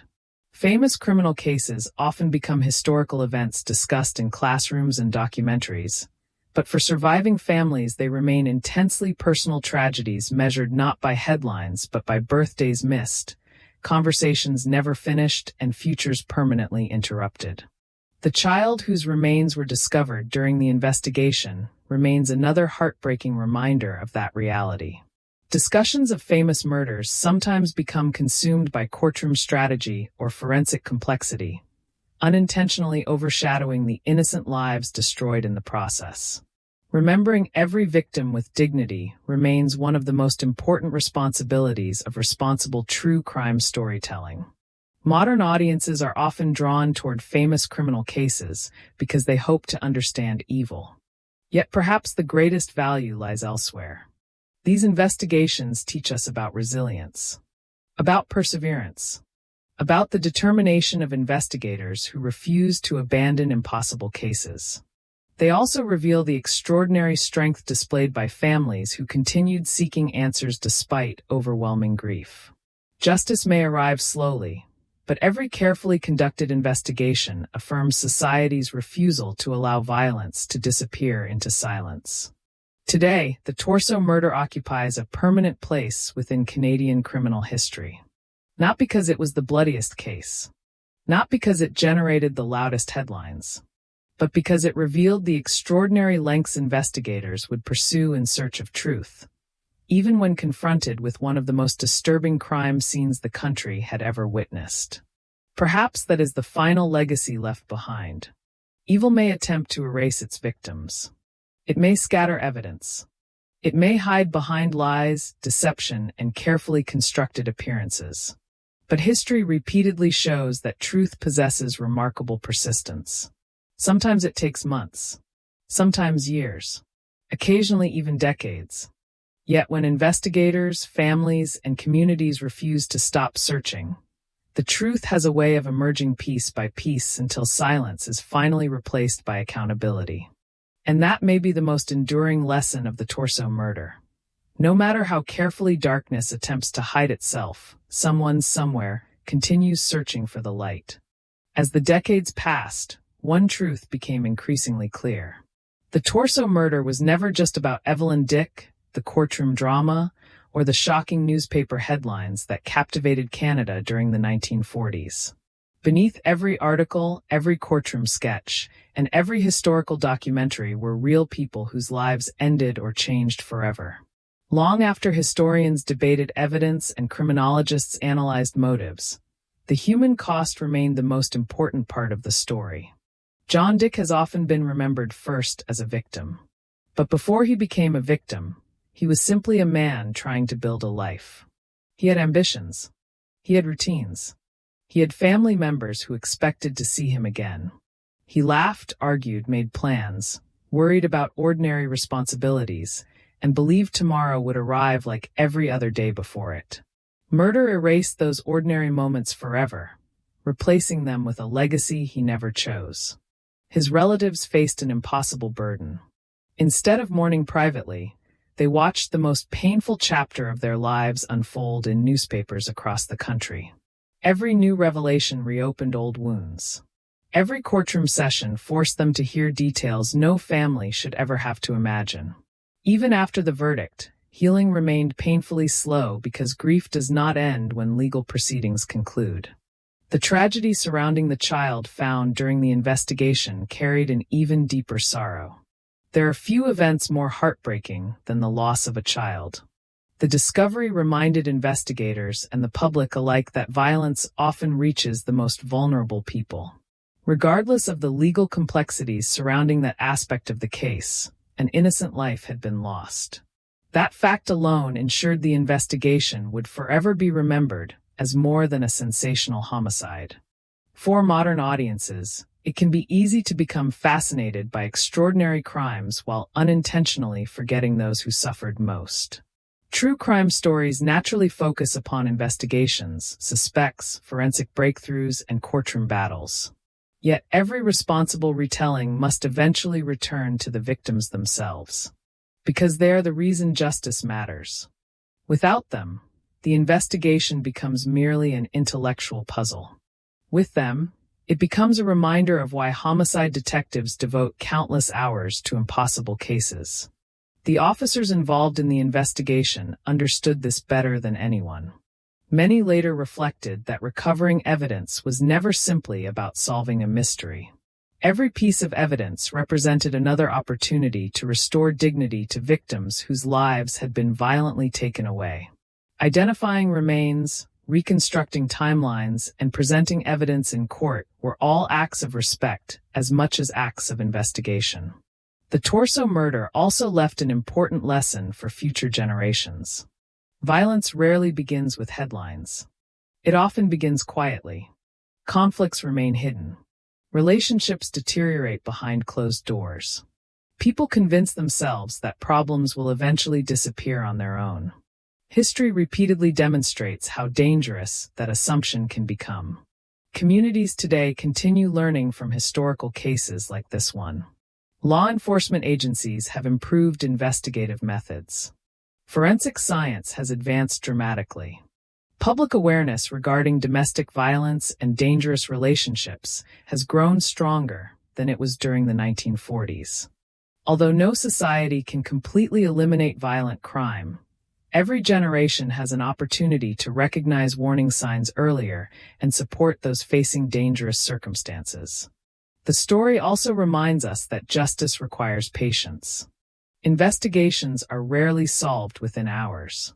Jurors rarely hear perfect evidence. Real criminal cases unfold slowly, filled with uncertainty, setbacks, and countless unanswered questions. The determination shown by investigators in the Torso murder continues serving as an example of professional persistence. They refused to abandon difficult evidence simply because it was unpleasant or complicated. Instead, they continued searching until the truth became impossible to ignore. Today, when visitors encounter the case through books, documentaries, or historical archives, they often remember the shocking nickname first: the Torso murder. It is unforgettable, but perhaps the case deserves to be remembered differently. Not simply as one of Canada's most infamous murders, but as the story of investigators who refused to surrender. Families who endured unimaginable grief.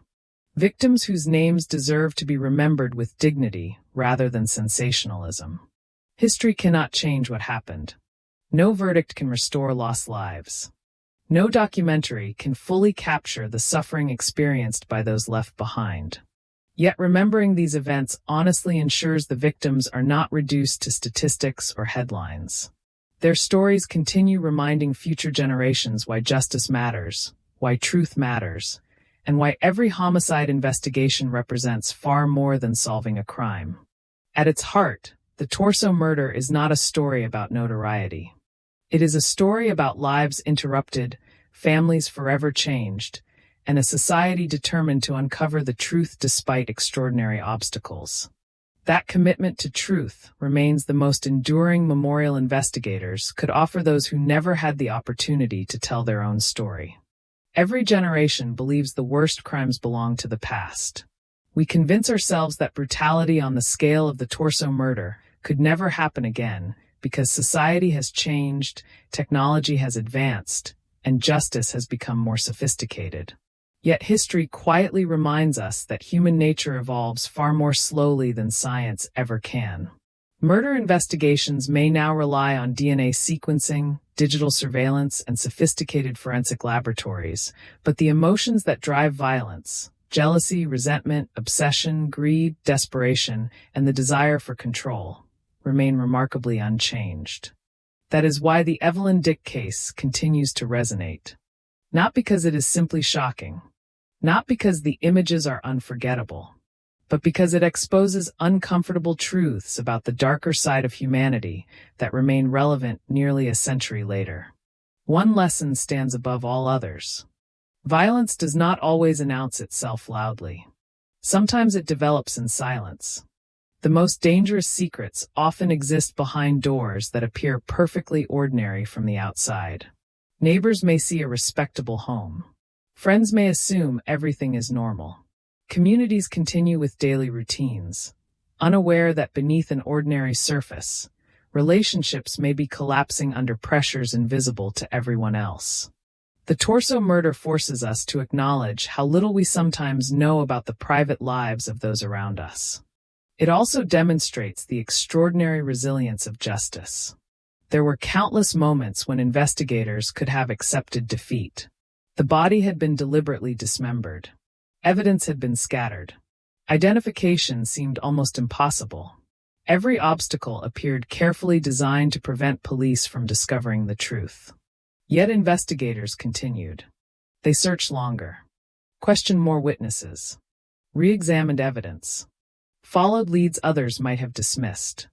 Justice did not emerge because the case was easy. It emerged because people refused to stop looking. That perseverance remains one of the investigation's greatest achievements. For students of criminal justice, the case represents an enduring reminder that every detail matters. A forgotten receipt, a witness who recalls one unusual conversation, a suitcase abandoned where it does not belong. A seemingly insignificant observation can eventually become the missing piece connecting an entire investigation. Detectives often describe homicide work as assembling a puzzle without knowing how many pieces exist or what the completed picture should resemble. The Torso murder illustrated that reality with remarkable clarity. The case also transformed public understanding of forensic investigation.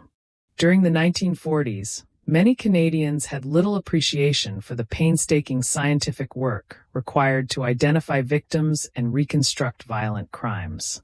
Newspaper coverage of the investigation introduced readers to forensic pathology, crime scene reconstruction, and investigative techniques that would continue evolving throughout the 20th century. In many ways, the case helped shape public expectations regarding how homicide investigations should be conducted. Yet perhaps the greatest lesson has nothing to do with science or criminal law. It concerns memory. History often remembers criminals because their actions are sensational. Victims, by contrast, are sometimes reduced to footnotes. Responsible storytelling must resist that tendency. John Dick deserves to be remembered as more than a body discovered inside a suitcase. He was a human being whose future ended violently. The child connected to the investigation deserves to be remembered not as evidence presented in court, but as an innocent life that should have continued for decades beyond the tragedy. The investigators deserve recognition, not because they solved a famous case, but because they treated every victim with dignity throughout one of the most disturbing investigations Canada had ever experienced. As decades become generations, famous criminal cases inevitably become historical narratives. People study them through documentaries, podcasts, books, and university lectures. The emotional distance grows. But one responsibility never changes. We must remember that these were never fictional stories. Real families grieved. Real detectives sacrificed countless hours pursuing justice.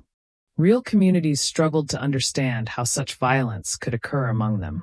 The Torso murder has become part of Canada's criminal history. It will likely remain there for generations still to come.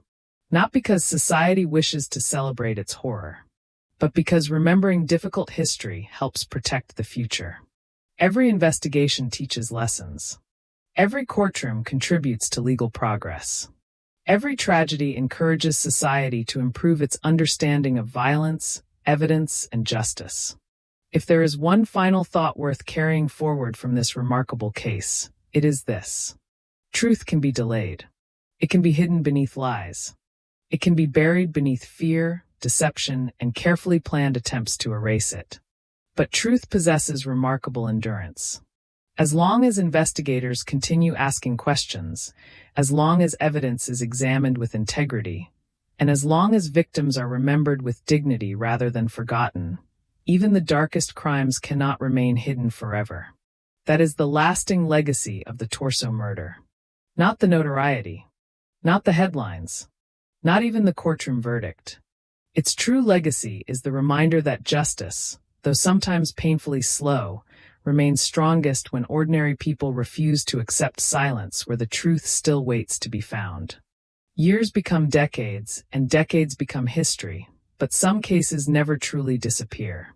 They settle into the collective memory of a nation, resurfacing whenever people ask how ordinary lives can descend into extraordinary violence. The Torso murder remains one of those cases. It is no longer an active investigation, no longer a headline dominating newspapers or courtroom conversations, yet its presence lingers in Canadian criminal history like a shadow that refuses to fade. Walk through archives filled with yellowed newspaper clippings, and the story still commands attention. The headlines are dramatic, the photographs unsettling, and the language reflects a country struggling to comprehend a crime unlike anything many readers had encountered before. Reporters attempted to describe the unimaginable with words that could never fully capture it. Readers stared at those pages over breakfast tables, unable to reconcile the quiet streets of Hamilton with the horrifying discoveries unfolding there. For many Canadians living through the 1940s, the case permanently altered their understanding of crime. Murder had often been imagined as something impulsive, a fight that escalated too far, a robbery that turned deadly, a moment of uncontrollable rage. The Torso murder suggested something different. It suggested planning, deliberation, an effort not merely to kill but to erase. That realization unsettled people because it revealed a level of calculation that felt almost impossible to comprehend. The investigation also demonstrated the importance of patience in the pursuit of justice. Every officer involved understood that rushing toward conclusions could destroy the case. Instead, they built it one careful observation at a time.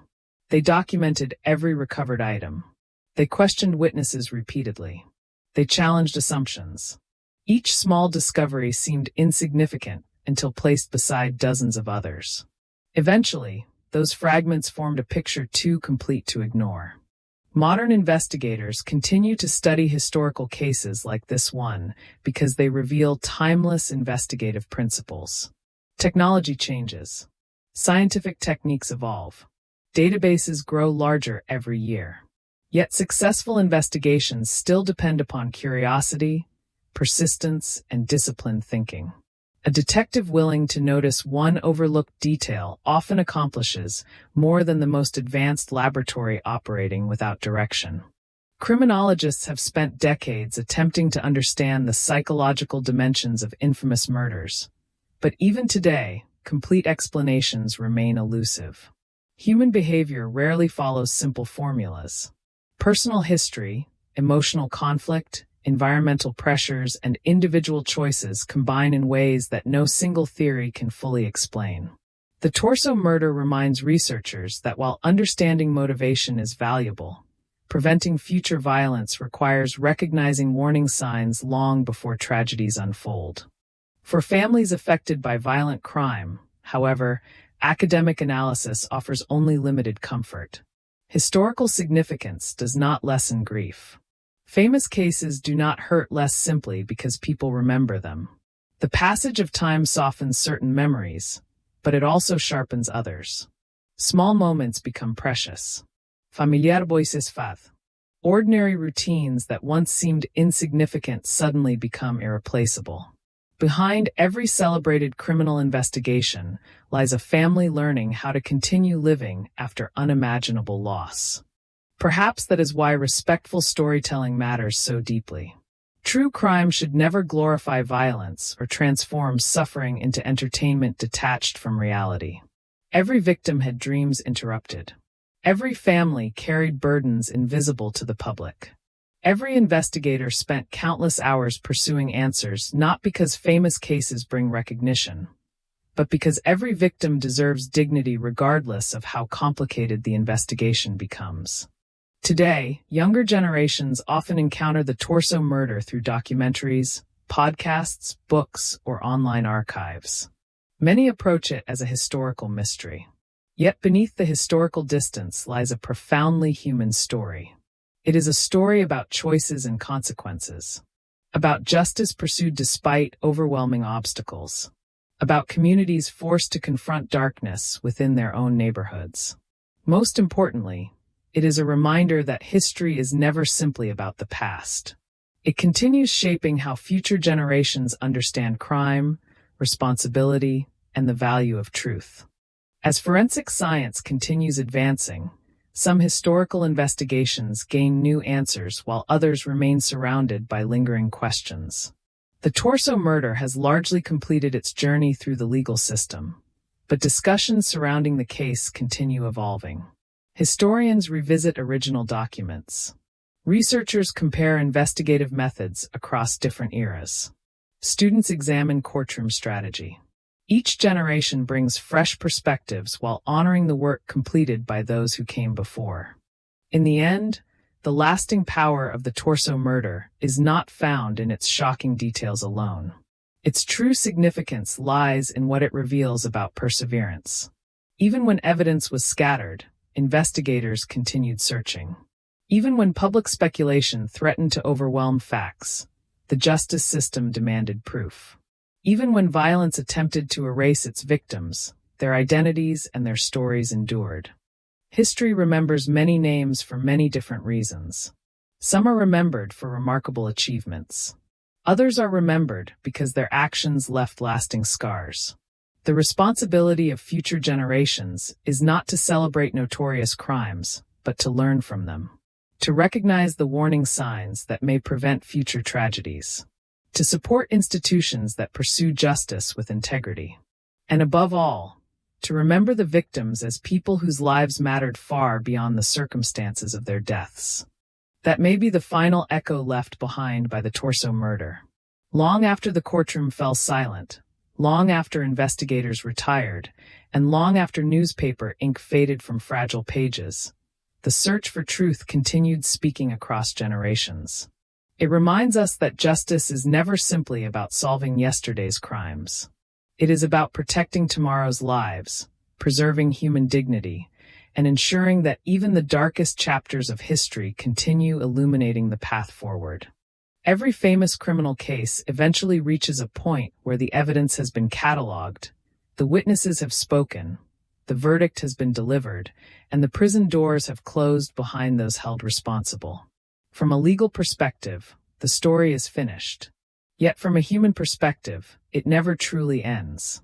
The consequences continue unfolding quietly through the lives of those left behind, through the lessons carried into future investigations, and through the memories that refuse to disappear. The Torso murder is one of those stories. It survives not because people are fascinated by violence for its own sake, but because it represents a moment when an entire nation confronted the unimaginable. Canadians living in the 1940s suddenly realized that extraordinary brutality was not something confined to distant cities or foreign countries. It had happened within their own communities, among people who had once appeared completely ordinary. That realization changed public perception forever. People became more aware that appearances can deceive. Respectability, social status, or familiar routines do not always reveal what exists beneath the surface. A quiet neighborhood may hide profound conflict.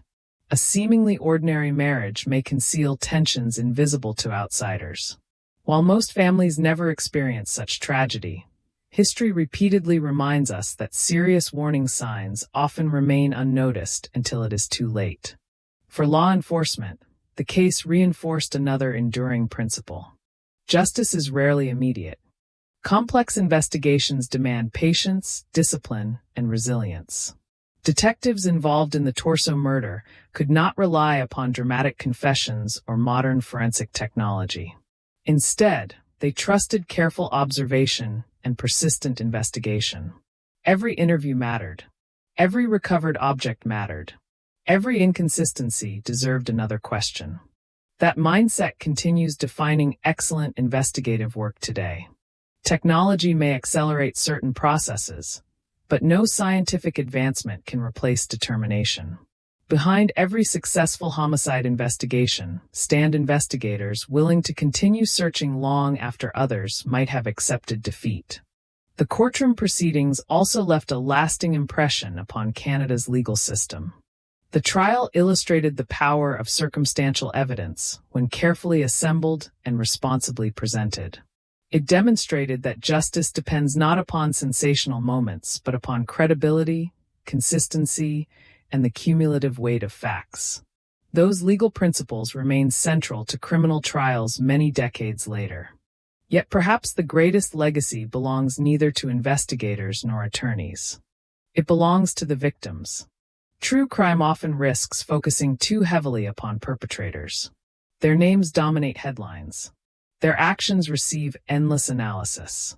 Their motives become subjects of books and documentaries. Responsible storytelling requires restoring balance by remembering those whose lives were stolen. John Dick deserves remembrance not because of the manner of his death, but because of the life he lived before violence interrupted it. The innocent child connected to the investigation deserves remembrance not because of courtroom evidence, but because every child deserves the opportunity to grow, dream, and build a future. Their humanity should never be overshadowed by the notoriety surrounding the crime itself. As years continue passing, new generations encounter the Torso murder without the emotional immediacy experienced by those who lived through it. To younger audiences, it may appear as another historical case tucked inside the archives of Canadian criminal history. Yet beneath that historical distance lies a timeless lesson. Violence leaves consequences extending far beyond a single day. Families carry grief across generations. Communities remember. Investigators remember. History remembers. Every famous criminal case becomes part of a broader conversation about justice, accountability, and society's ongoing responsibility to protect the vulnerable. The Torso murder continues contributing to that conversation because it reminds us how fragile ordinary life can be and how important it is to pursue truth even when the path appears impossible. Perhaps that is why stories like this continue being told.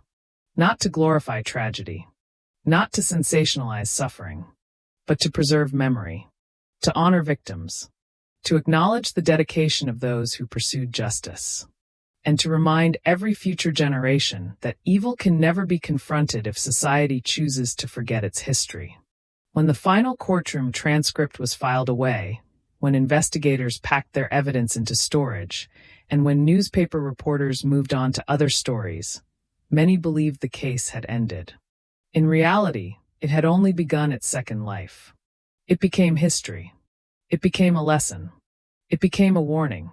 And above all, it became a lasting reminder that while darkness may attempt to erase truth, determined people working together can ensure that justice, memory, and human dignity endure far longer than violence ever will. If someone were to walk through Hamilton today without knowing its history, nothing about the quiet streets, brick homes, or busy intersections would suggest that one of Canada's most infamous murder cases unfolded there. Children still play in neighborhood parks. Families gather for dinner behind familiar front doors. Morning commuters hurry to work without giving a second thought to the decades-old tragedy that forever linked the city to one of the darkest chapters in Canadian criminal history. That is the nature of time. Cities heal. Buildings are renovated. Witnesses grow old. New generations are born with no personal memory of the events that once dominated every newspaper in the country. Yet history never truly disappears. It simply becomes quieter. Somewhere inside libraries, courthouse archives, and museum collections, fragile documents continue preserving every step of the investigation.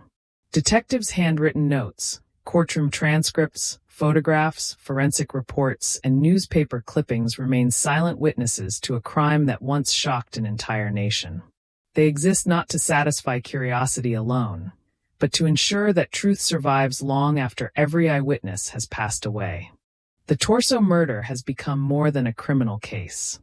It has become part of Canada's historical identity.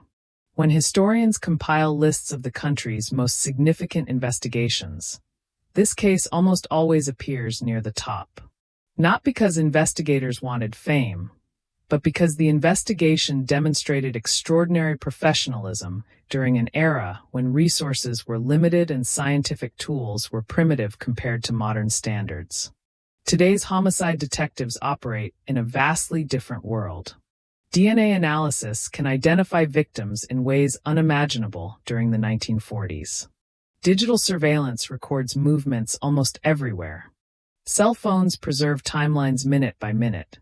Computers compare fingerprints within seconds. Yet experienced investigators often acknowledge that technology is only a tool. It still requires thoughtful people asking intelligent questions. The detectives who solved the Torso murder possess that quality in abundance. Their persistence continues inspiring future generations of investigators who understand that determination remains the most valuable investigative instrument ever created. The legal community also continues remembering the case. Students studying criminal law examine how prosecutors constructed their arguments. Future defense attorneys analyze courtroom strategy. Judges occasionally reference historical precedents established during famous trials. In this way, the case continues contributing to Canada's legal system long after the original participants disappeared from public life. But perhaps its most important contribution lies elsewhere. It reminds us to value ordinary life. When reading famous criminal cases, it becomes easy to focus exclusively upon extraordinary events. The violence, the investigation, the trial, and the verdict dominate every discussion. Yet every victim once lived an entirely ordinary existence before tragedy interrupted it. Morning coffee, family conversations, plans for the weekend. Simple routines repeated thousands of times without recognizing their value. Those quiet moments often disappear from history because they seem insignificant compared to dramatic courtroom testimony. In reality, they matter most. They remind us what was stolen. The greatest tragedy in any homicide is not simply the act of violence itself. It is the future that never arrives. Birthdays never celebrated. Children never raised. Dreams never fulfilled. Conversations that end without warning. Every murder destroys not only a life, but every possibility that life still contained. That perspective transforms how we remember cases like this one. Instead of viewing them solely as mysteries solved or verdicts reached, we begin seeing them as reminders of life's extraordinary fragility. Perhaps that is why responsible true crime continues attracting thoughtful audiences. People do not merely seek shocking stories. They seek understanding. They hope to learn something meaningful about human behavior, justice, resilience, and survival. When presented responsibly, historical investigations become opportunities for reflection rather than sensationalism. The Torso murder offers exactly that opportunity. It teaches patience. It teaches perseverance. It teaches respect for evidence. It teaches the importance of never abandoning victims whose voices have been permanently silenced. Above all, it teaches that justice depends upon ordinary people choosing to do extraordinary work. Detectives refusing to quit. Medical examiners documenting impossible scenes with professionalism. Jurors carefully weighing evidence despite emotional pressure. Families continuing to seek answers despite unimaginable grief. Each played a role in ensuring that truth ultimately prevailed. As this story finally reaches its conclusion, the images that remain should not be those of violence alone. Instead, remember the investigators patiently assembling impossible puzzles. Remember the determination of those who refused to surrender despite overwhelming obstacles. Remember the victims whose lives deserve dignity far beyond the crimes that ended them. History cannot change what happened. No story ever can. But history can ensure that lessons survive. It can remind future generations why justice matters, why careful investigation matters, why every victim deserves to be remembered not as evidence, but as a human being whose life carried meaning long before tragedy entered the picture. That is ultimately why the Torso murder continues occupying such an important place in Canadian history. Not because it represents humanity at its worst, but because it also reveals humanity at its best. People who confronted horror with courage, answered brutality with determination, and proved that even the most carefully hidden crimes cannot remain buried forever when truth continues to be pursued with integrity. And perhaps that is where every true crime story should finally end. Not with fear, not with notoriety, but with remembrance. Because justice may close a case, but memory ensures that those who were lost are never truly forgotten. Some stories do not conclude the way people expect. They do not fade cleanly into silence, nor do they resolve into neat emotional closure. Instead, they linger, reshaping themselves over time, changing meaning depending on who is telling them and when they are being told. The Torso murder belongs to that category of history. It is not simply an event that happened in the 1940s. It is a story that continues to evolve in the minds of those who encounter it. What begins as a crime report slowly becomes something larger. A mirror reflecting society's fears. A case study in human behavior. A reminder that beneath the surface of ordinary life, there can exist impulses and decisions capable of shattering entire families and communities. But the longer we study cases like this, the more important it becomes to step back and ask a difficult question. What should we actually carry forward from stories like these? It is easy for true crime narratives to become consumed by details, evidence lists, courtroom arguments, forensic findings, investigative breakthroughs. Those elements are important, but they are not the full meaning of the story. The deeper truth lies in what those details reveal about human vulnerability. Every investigation begins with disruption. A life that was once stable becomes fractured. A family that once felt secure is suddenly forced into grief. A community that believed itself safe is confronted with uncertainty. And in that disruption, the role of investigators becomes more than procedural. It becomes deeply human. They are not just solving a puzzle. They are trying to restore meaning to chaos. Even when perfection is impossible, even when answers come too late to undo harm, the process itself carries moral weight. The Torso murder, in particular, highlights how fragile justice can appear when confronted with deliberate attempts to obscure truth. Yet it also demonstrates something equally important, that persistence can outlast deception. Even when evidence is scattered, even when identification is difficult, and even when certainty seems out of reach, truth has a way of emerging through collective effort and time. That lesson remains relevant far beyond its historical context. Modern society is constantly confronted with information overload, thousands of stories, headlines, and cases competing for attention. In that environment, it becomes easy for real human suffering to blur into background noise. This is why responsible storytelling matters more than ever. It requires slowing down, resisting sensationalism, and remembering that every case represents real individuals whose lives extended far beyond the moment of tragedy. The victims of violent crime are often remembered only in relation to their deaths. But their identities are not defined by the circumstances that ended their lives. They were people with relationships, habits, ambitions, and daily routines that mattered deeply before violence interrupted them. Preserving that awareness is essential, because it restores dignity where it is most often at risk of being lost. There is also a responsibility placed upon audiences. Listening to true crime is not a passive act. It carries an ethical dimension. When we engage with these stories, we are choosing to remember real events that caused real harm. That choice should come with respect for the victims, for the families, and for the emotional weight carried by everyone involved. At its core, the Torso murder is not just about what happened. It is about what remains afterward. The records, the memories, the lessons, the questions that continue to be asked long after the case itself has been closed. And perhaps most importantly, it is about awareness, the understanding that justice is not always immediate, not always perfect, but still essential.